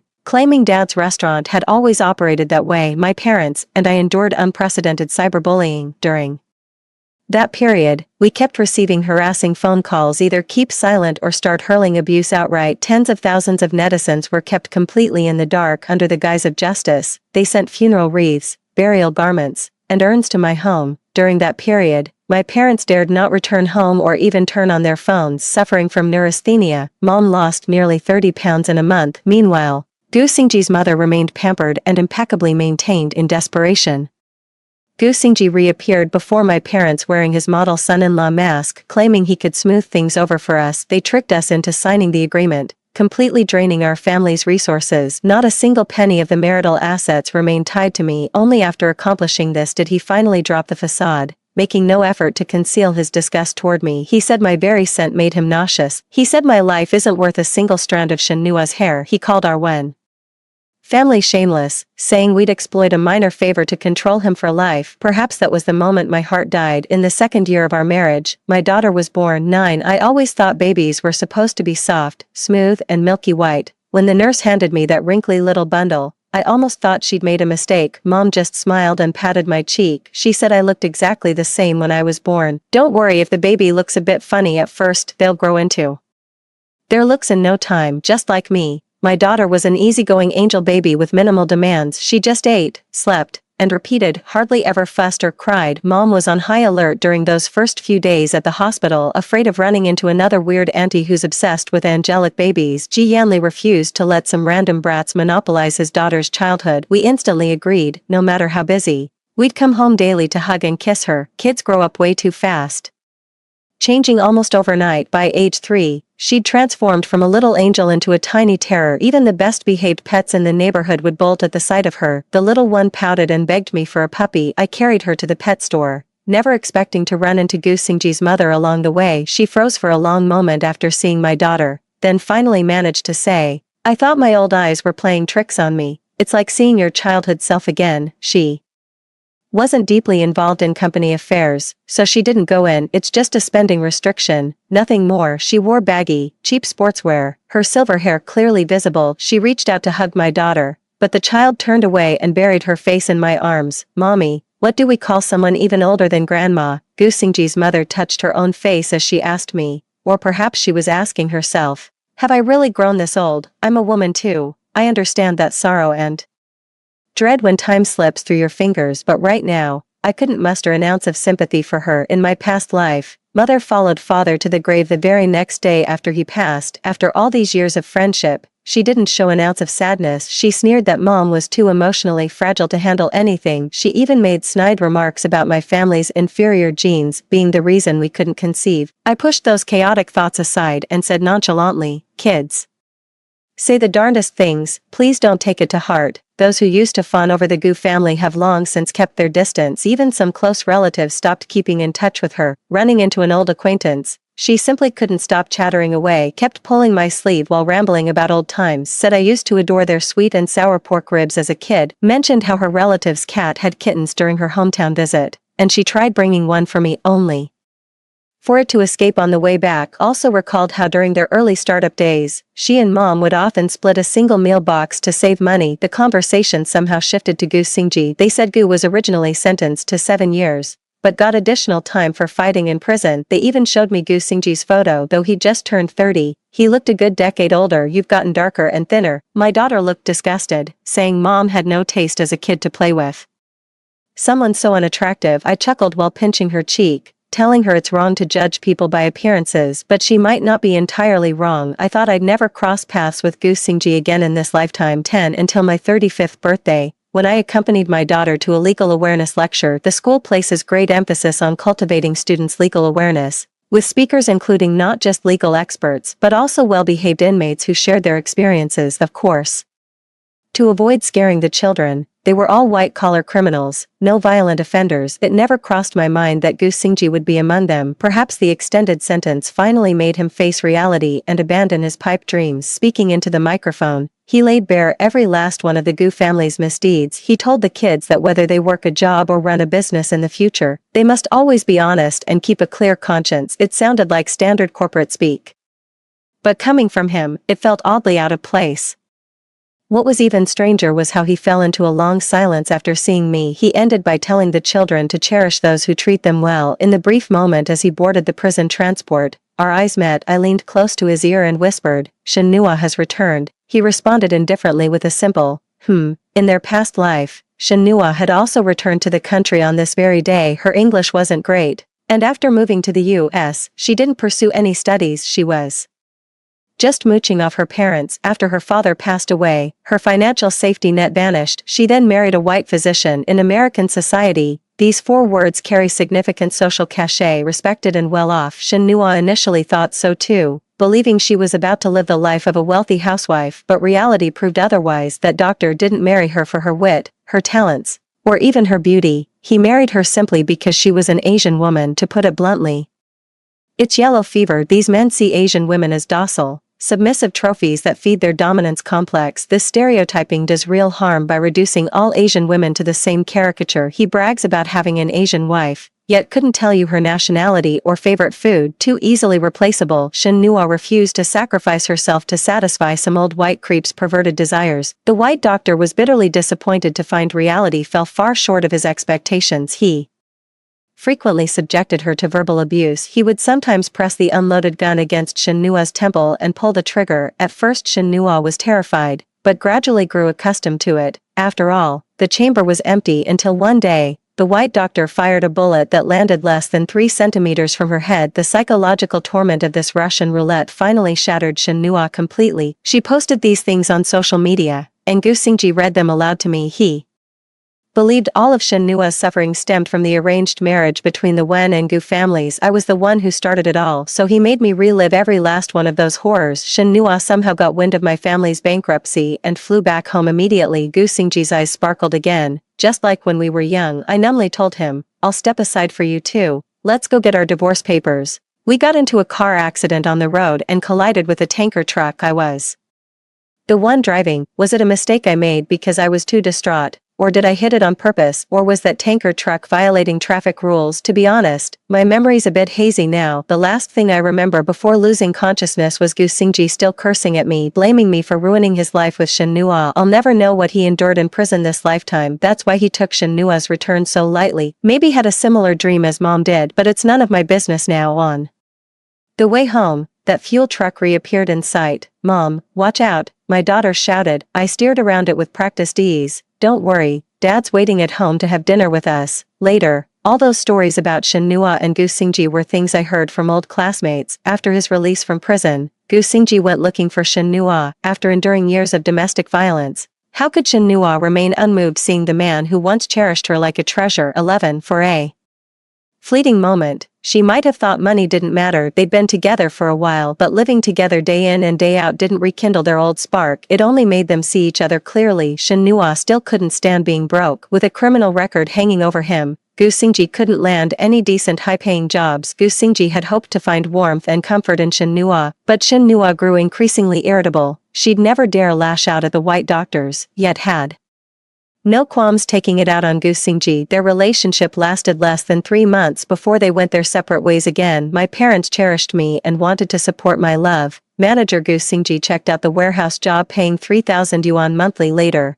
the warehouse owner somehow acquired a retired police dog. They claimed the K9 ate less and was sharper, way more cost-effective than hiring Gu Xingji. After losing his job, he ended up working construction. One spring festival, his wages got withheld while his mother desperately needed money for medication. In a fit of rage, he stormed into the contractor's office with a knife and landed back in prison. Honestly, I've got no idea when he got out this time. My classmates are all getting older, with kids to raise and parents to care for. There's just not much energy left to focus on him. Same here. My daughter grows more capable with each passing day. My parents are growing older each day, their hair increasingly streaked with silver. I feel both grateful and burdened. Thankfully, Ji Yanli is here by my side. He reads with me and learns how to handle our slightly rebellious teenage daughter. He accompanied me to take my parents for medical checkups, hoping they'd live to see 4 generations under one roof. True to his word, he stayed by my side longer than Gu Xingji ever did, much longer. The end. Story 2. My boyfriend was reborn. He said that in his previous life, he chose love. He chose me. The result made him regret it for a lifetime. After being reborn, he immediately accepted the rich girl who had been pursuing him madly. I'm really tired of living such an ordinary and boring life, constantly worrying about daily necessities. And he advised me, don't be so silly, real money is more important than backbone and reputation. We parted on good terms, and I focused on my career. As a result, by accident, I achieved class leap and became a wealthy woman. You want to break up with me? I lowered my head and stared at the coffee in my hand, trying my best to keep my tone normal. Yes, Duan Yunqing replied simply, causing ripples in the cup. I took a deep breath to come back and accompany him on our anniversary. I worked day and night during my business trip, without any appetite for food or tea. Yet, what I faced was my boyfriend wanting to break up with me. I looked up, blinked a few times, and forced back the tears. I tried to digest what he had just said. He said he was reborn in his previous life because he chose to marry me and have children. He led an ordinary life, constantly worrying about daily necessities. Ever since it was dull and straightened, he regretted it, but out of responsibility, he still accompanied me through life. Fortunately, God had mercy and gave him a chance to start over in this life. He wanted to live for himself. I gave a bitter smile and looked straight at the man who had been in a relationship with me for exactly 6 years. The familiar gentle love in his peach blossom eyes was gone, replaced by impatience to get rid of me. When he met my gaze, he immediately looked away. Xiao Xiao, don't blame me. After all, I chose you in my previous life, but I can't make the same mistake again and again. Mistake spending a lifetime with me, Qin Xiao Xiao, was actually the wrong choice. A chill instantly spread through my body, and I spoke in a hoarse voice. Fine, then I wish you all the best in this life. I watched him rush out of the coffee shop impatiently. As soon as he got into the convertible supercar, he shared a passionate kiss with the beautiful woman in the passenger seat. I knew this woman. She was the daughter of his boss, Su Chini, the daughter of the Su Group, who had been on the local news headlines. Before my business trip, I had heard this name countless times from Duan Yunqing, but at that time, he talked about her in a complaining tone. This Su Chini is so annoying. If I don't reply to her messages, she'll come directly to my department to find me. If her father weren't the chairman, I would have already fallen out with her. How can a girl be so thick-skinned and persistent? At that time, I also felt a sense of crisis and tentatively said sourly, she's rich, beautiful, and in love with you. Why don't you just give in? Duan Yunqing raised his eyebrows and smiled, then leaned in to kiss me. TSK, does she think she's a princess in ancient times? Just because she takes a fancy to someone, that person has to give in. No matter how good she is, she can't compare to my little Xiao Xiao. Our years of relationship can't be interfered with by her. Seeing that he wasn't swayed at all, I buried my unease deep in my heart. Yes, Duan Yunqing and I had been in a relationship for many years, from campus to society, and were about to get engaged. How could we be torn apart by an impulsive girl who suddenly appeared? Duan Yunqing had an outstanding appearance and handsome features. He was a campus heartthrob in university, and countless girls pursued him, but since we got together, he had always firmly chosen me and turned down many temptations for me. From the first year to the 6th year, I firmly believed that our relationship was unbreakable, but now, was he really that miserable being with me in his previous life? I returned home like a wandering soul, looking at the things that belonged to him everywhere. I felt at a loss. Should I cry my eyes out at this moment? Or should I throw all his things out, or get dead drunk? I sat on the sofa until dusk fell, stared blankly until my eyes ached, and finally slowly got up and went out. I went to the company to work overtime. The event plan I made during this business trip still needed to be refined, and some parts could be made more creative. I had to finish it. Love could leave, and men could betray, but only money could be my strongest support. I worked overtime until 4 a.m., and it happened to be the weekend the next day. I threw my exhausted body onto the bed and slept until the evening. When I woke up and collected my thoughts, I turned on my phone. Besides my boss replying received to the PPT, there were no other messages. Duan Yunqing was still at the top of my contact list. I gave a bitter smile and was about to remove him, but by accident, I touched the wrong interface and found that there was a new post on his moments, which he rarely updated. Driven by curiosity, I clicked in. It was a colorful 9-grid post about him and Suchini. There were pictures of him lifting the girl holding flowers high, of them holding hands in a luxury car, and of them hugging sweetly. The caption read, "My little princess." I didn't click to view the large pictures, but my thoughts went back to the time when we first got together. At that time, I thought of many announcements for our relationship and sent them to him excitedly for him to choose, but he declined gently. I rarely post on moments. It would be strange to suddenly post this. All our friends know we're together, right? There's no need to do this, and it would be hard to explain if my parents saw it. Seeing that I was trying to hide my disappointment, he explained softly, "Whether we announce our relationship or not won't affect my love for you. Life is for ourselves. On the contrary, you're my treasure. If I don't hide you well, what if others covet you? I don't want more rivals in love." So I had to let the matter go and never mentioned it again. Over the years, he rarely posted on moments, and even when he did, there was never a trace of me in his posts. I had already gotten used to it. In the blink of an eye, his post had received a long list of likes. Many mutual friends even left comments, congratulating him on finding his beautiful girl and praising them as a perfect match. I buried my face in the pillow for a long time. Then I decisively blocked Duan Yunqing, and along with him, I also blocked his friends who used to call me sister-in-law. Although I had already packed up his things, I could still inadvertently find traces of him left behind, and it was hard to avoid remembering some past events. I knew I couldn't live in this house anymore. I took out my savings over the years, about 200,000 yuan, and the dowry my parents prepared for me, a total of 500,000 yuan. I paid the down payment for a newly opened housing estate. I should have bought a house earlier, but I considered that Duan Yunqing might not have enough money to marry me, so I had been saving this 200,000 yuan for him. I went to university in my hometown, while he came all the way from a small town to study here. After graduation, he naturally stayed in this provincial capital city. I moved out of my parents' house and rented a place with him, starting to plan for the future. Duan Yunqing's work wasn't as smooth as mine. Plus, as a man, his expenses outside were high, so he didn't have much savings. And his family couldn't provide much support either. I originally thought that he hadn't proposed yet because he couldn't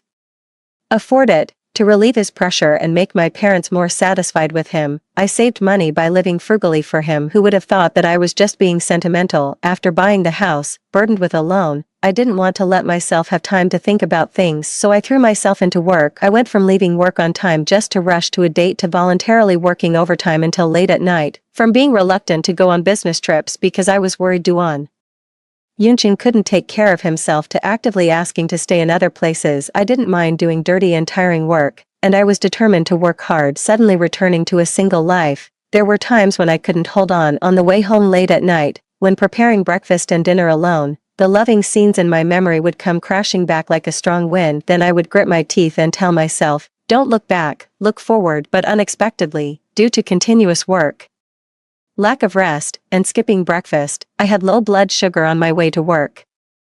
I blacked out at the subway station, and when I opened my eyes, I was in the hospital. As soon as I came to, I heard the rapid clicking sound of high heels outside the door. Then my boss, Jong-koo, rushed in wearing a business suit like a gust of wind. You scared me to death. You didn't come to work and didn't reply to my messages. Fortunately, a passer-by answered the phone. I called you and said you fainted in the street. I didn't know what happened. I asked that kind-hearted person to call 120 and came to see you before the morning meeting was over. Tell me, have you gone crazy recently? Why is your work attitude so abnormal? Working yourself to death, what for? My usually concise leader's rapid-fire questions actually made me feel a touch of warmth. Just as I was about to answer, my phone kept ringing with text message alerts. Jong-koo motioned for me to check first. I picked up my phone and found that all the messages were from the same person, Duan Yunqing Qin Xiaoxiao.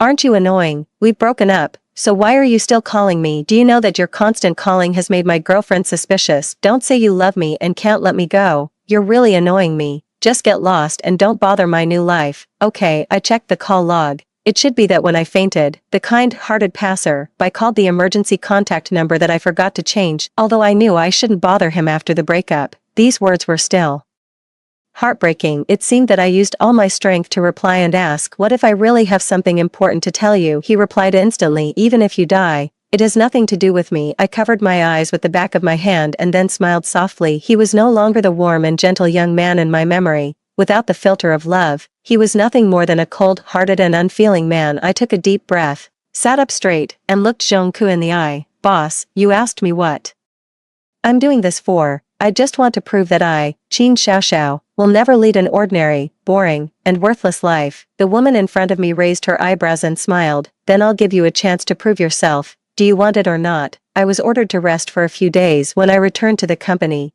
I found that I had been promoted to the head of the planning department, and the original head, Jong-koo, became the general manager of the company and also revealed her identity. She was the daughter of the chairman. After coming to the company, she started from the bottom, gradually understood the internal situation, and also proved her strength. Jong-koo learned that my commute was long and offered to apply for an employee apartment for me, but I politely declined. The house I originally rented was for Duan Yunqing's convenience in going to work. Now I planned to move back home and live with my parents. This way, it would not only be closer to the company but also save on rent. When preparing to move, all of Duan Yunqing's things were dug out again. They filled most of the room, mostly brand name clothes and designer sneakers that he had hardly worn a few times. There were also many luxury jewelry items. Duan Yunqing paid great attention to his appearance. He often said that clothes make the man, and he had high requirements for his attire. Most of his salary was spent on buying clothes. He went from chasing the latest styles to chasing limited editions. If he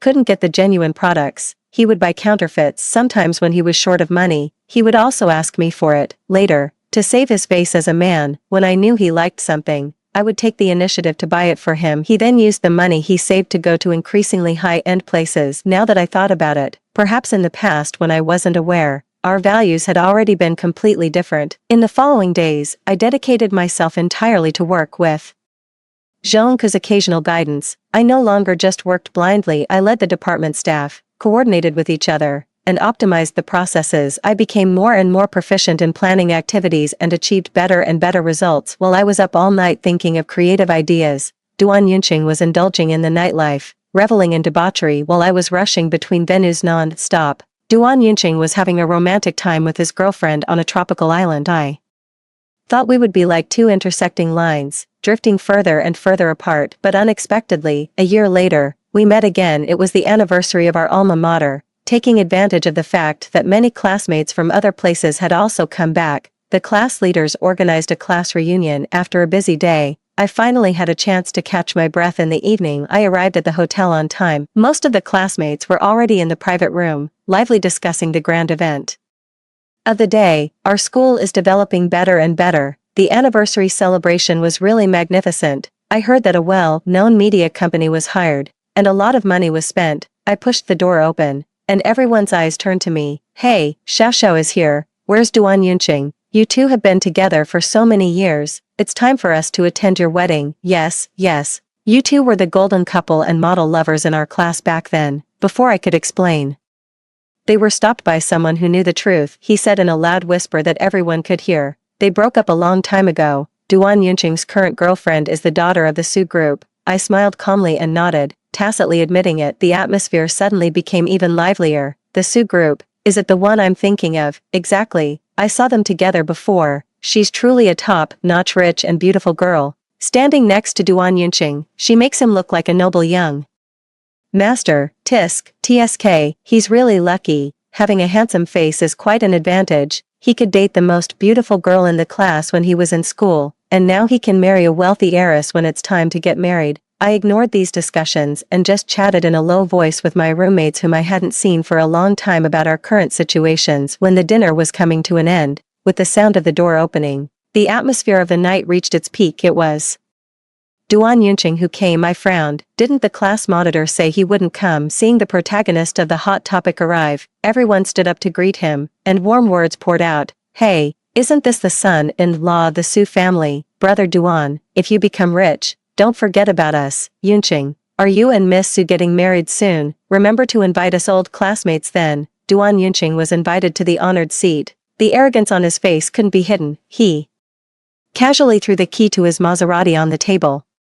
He casually rolled up the cuffs of his high-end custom-made shirt, revealing his Rolex Submariner watch. Sorry, everyone, I was held up by something, so I'm a bit late. As he spoke, he looked around haughtily. Coincidentally, his gaze met mine, causing him to frown. I was just about to pick up my handbag and make an excuse to slip away, but he called my name. Xiaoxiao, long time no see. How have you been recently? The other's eyes kept sizing us up, watching this drama of a long-awaited reunion between former lovers up close. I hated the feeling of being stared at like a monkey the most and intended to play at him. Not bad, thanks for asking. His eyes swept over me, and then he let out a surprised Xiaoxiao, it's not that I want to criticize you, but I know you were sad after I broke up with you and wanted to prove desperately that you're doing better than me. But do you think carrying a fake bag can make you better than my current girlfriend? People don't need to be so vain and concerned about face. It's so tiring. I didn't understand where his hostility came from, making him speak so caustically and confrontationally, but I knew how to deal with his remarks. Looking at this man who was completely different from the one in my memory, I raised an eyebrow. I picked up the luxury brand bag in my hand and twirled around in front of everyone. I sneered and said, Duan Yunqing, you've been by the side of the rich and powerful for so long, why haven't you improved your judgment at all? The implication was obvious. I was mocking him for not being able to tell genuine from fake. Just then, my phone beeped with a message. I glanced at my phone and saw that Zhongku was urging me, so I stood up to leave. Sorry, everyone, I have something else to do, so I'll be leaving first. Duan Yunqing's temples' blue veins bulged, and he stared at me with a dark look in his eyes. That's a limited edition bag. How could you possibly afford it? A fake is a fake. Stop being stubborn. Are you in such a hurry to leave because you're afraid of being exposed? I smiled faintly. Do you think I'm like you, who has to rely on fakes to maintain appearances when I can't afford the real thing? Qin Xiaoxiao, am I wrong? By the way, let me remind you, the plastic surgeon you chose isn't very skilled. Your mouth twists when you get angry. After saying that, ignoring the strange looks from my classmates behind me as they stared at him, I left without looking back. When I reached the hotel lobby, Zhongku and the others hadn't come down yet, so I stood there, waiting patiently. But instead of the people I was waiting for, I first met the classmates who were leaving the gathering. When they saw I was still there, the exchange of glances said it all. Aren't you the busy person who was in such a hurry to leave? Why are you lingering here? Don't tell me you ran away in a panic just now because you were afraid of being exposed. The speaker was a male classmate, the one who had been the most enthusiastic about discussing Duan Yunqing and flattering him throughout the evening. I gave him a sideways glance. Who's that barking? You. Seeing the male classmate getting furious, Duan Yunqing reached out to stop him and comforted him magnanimously. Calm down. Some people are just angry because they've been exposed, seeing that their ex is doing better than them. They feel uncomfortable and try every means to save face. Such behavior is understandable. Don't you think so, Xiaoxiao? As he spoke, there was a hint of triumph in Duan Yunqing's eyes that he couldn't hide. The classmates behind him whispered among themselves. and many of them looked at me with more disdain. I sighed inwardly. Only after the breakup did I see clearly who I had loved before. A bag I bought casually could cause so much trouble. It seemed that the lower they stepped on me, the more they could prove how right his choice was. I was too lazy to engage in a war of words. Because at this moment, a large group of people emerged from the elevator. I quickly left them behind and went up to greet them. Principal Zhao, Secretary Wang, I'm Qin Xiaoxiao, the main person in charge of this school anniversary event. Xiaoxiao, your director Zhong told me that you planned and handled all of this. You're truly outstanding at such a young age. No wonder you're an excellent student from our school. You've led your team to become a top player in the industry in your 20s.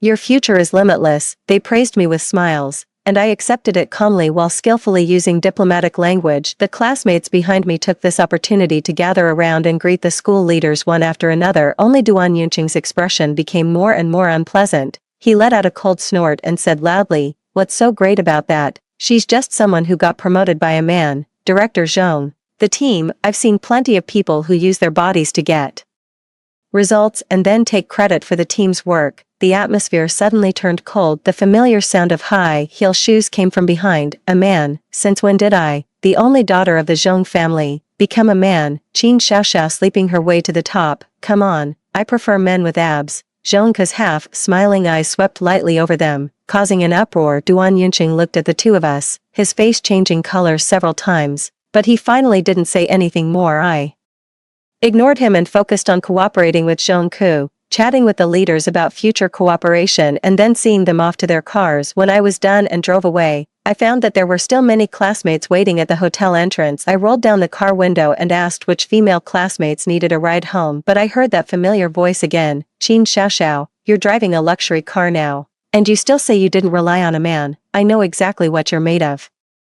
If it wasn't for a man, did you rent this car? It was Duan Yunqing, smoking in the shadows. The glowing tip of his cigarette flickered on and off, making his face look dark and indistinct. But I finally saw this man's true colors clearly. His words finally made some classmates unable to hold back. Come on, Duan Yunqing. A grown man has been nagging and being sarcastic all night. You say Qin Xiaoxiao relies on men, but it's you who relies on women. Anyway, she's driving her own car, unlike you, waiting here miserably for your girlfriend. You're no different from a driver. I looked straight into Duan Yunqing's eyes in the shadows. If a Mercedes-Benz makes you think I'm driving a so-called luxury car, then you really don't know me well at all. After saying that, I stepped on the gas and drove away, kicking up a cloud of dust on the way. The female classmates in the car chattered and asked me, your relationship was so good back then. Why do you act like enemies after the breakup? Why, I didn't know either. We parted on good terms. Didn't we? Thanks to the school anniversary project, our company became well known this year. Zhongke noticed that there was a lack of professional and branded event planning in the market, so she separated the planning department from the parent company and established a new media company. I was appointed as the general manager and was in full charge of the company. She was responsible for investment and securing projects in this new field, whether it was a big or small project. I got personally involved, took the lead in negotiations, and did my best to make everything perfect. Currently, the Built a Good Reputation company has already in the industry, coupled with the popularity of the school anniversary, there has been an endless stream of orders. Small orders are taken on by the mature teams I trained, while I handle the large orders. One day, an important guest came. When I arrived at the meeting room, I saw a familiar figure. It was Su Qini. I recalled what the assistant said about the client's request to plan an engagement party, so they had already reached this stage. Duan Yunqing really was lucky. I took a deep breath and pushed open the glass door. If it weren't for professional requirements, I really would have refused this order. Su Qini came alone. She didn't recognize me and was enthusiastically describing her dream engagement party to me. She wanted flowers all over the place, a castle, fountains, an evening party, and fireworks. She wanted it to be sacred and romantic. I wrote down her requirements one by one during the conversation. Su Qini was elegant and polite, nothing like the spoiled and willful girl Duan Yunqing had described. I sighed inwardly. Duan Yunqing, this fake prince, really didn't deserve this real princess. The Su family's engagement party had high requirements and a tight schedule. After staying up for several nights, I sent the proposal to Su Qini. A few minutes later, she called me directly. Manager Qin, did you make a mistake somewhere? Her tone was calm, but as the service provider, my heart tightened. Miss Su, what are you not satisfied with? Why is the logo XD? Who does the D stand for? I was a bit confused and replied instinctively, "Isn't it Duan Yunqing?" Suchini laughed softly, "He's just a nobody, how does he deserve to marry me? It's my fault for not making it clear. I thought everyone knew about my engagement to the heir of the Jyoga group. I forgot that you're not in our circle." Jyoga was a well-known clothing brand, on par with the Su group in strength. Their engagement might be well known in the upper-class circles, but as an ordinary worker, I had no idea. "Sorry, I made assumptions and didn't do my job thoroughly. I'll make the changes right away." "It doesn't matter." Suchini brushed it off readily, but then her tone turned serious. "However, how did you know I had a relationship with Duan Yunqing?" I hesitated for a long time. "We were college classmates, no wonder." Suchini's tone became cheerful again. "He probably showed me off all over his moments." "Seriously, hey, Manager Qin, you graduated from university, eh?" "Right, so Duan Yunqing really graduated from a prestigious university. I thought he only managed to get into some unaccredited college. Anyway, let's not talk about irrelevant people. I have a new idea for the engagement party. See if you can add it in." I didn't have the heart to explore the relationship between Suchini and Duan Yunqing anymore.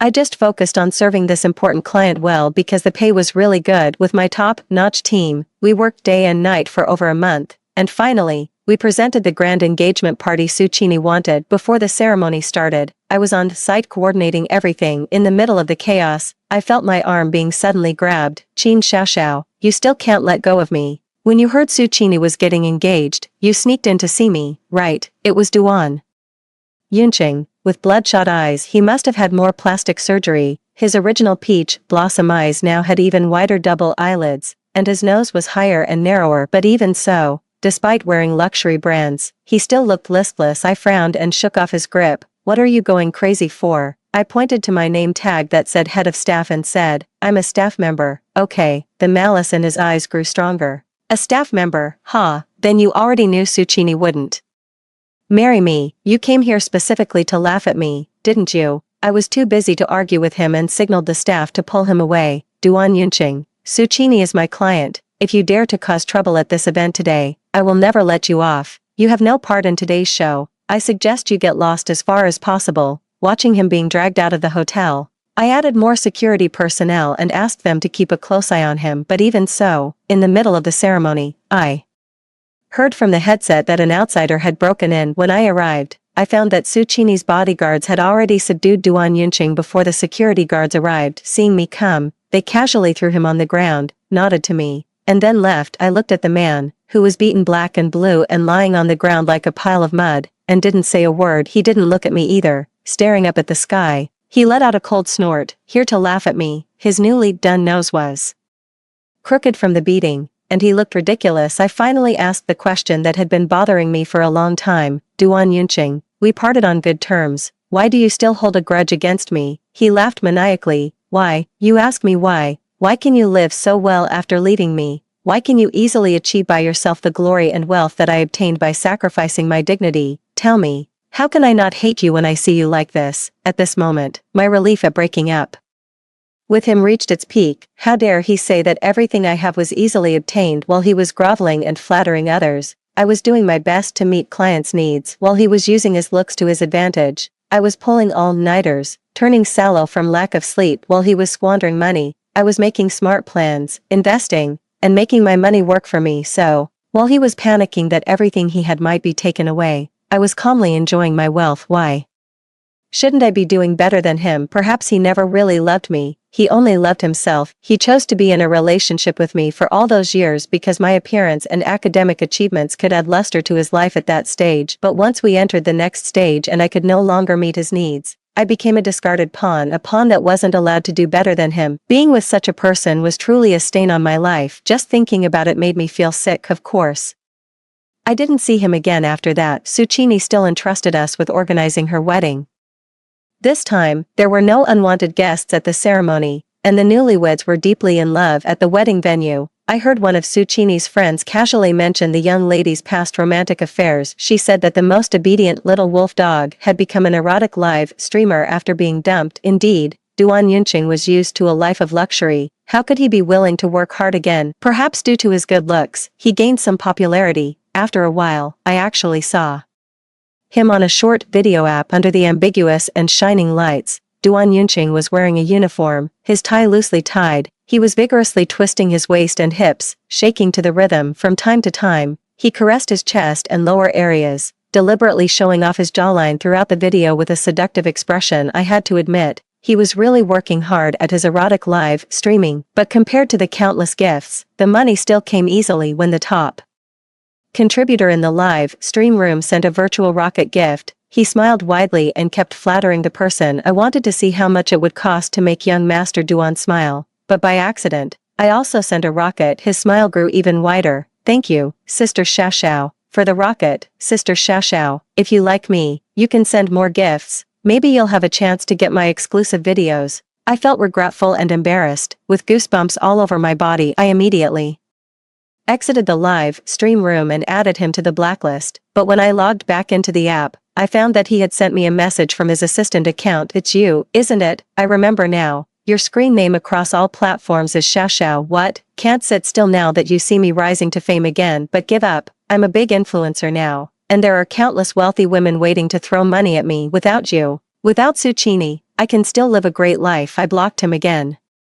He sure loves to drama queen around. I'm swamped with my own stuff. Who cares about him? But his good days didn't last long. Later, the platform tightened regulations and banned a batch of accounts that crossed the line. His account was permanently suspended. He tried creating several new accounts, but besides doing borderline erotic content, he had no other talents. Gradually, he lost his traffic and vanished from the internet. One day, Zhongku was on a business trip and sent me a video. She was invited to dinner by a business partner and went to a KTV for some fun afterward. In the video, there was a familiar figure wearing a loose-fitting shirt, showing off a large expanse of abs. He was flattering a female boss to drink. When she refused, he even tried to feed her the drink mouth to mouth. The clear liquid slid down his Adam's apple, a sight too cringy to watch. Zhongka seemed amused. Isn't that your ex-boyfriend? TSK, looks like you had a good time with him before, I heard.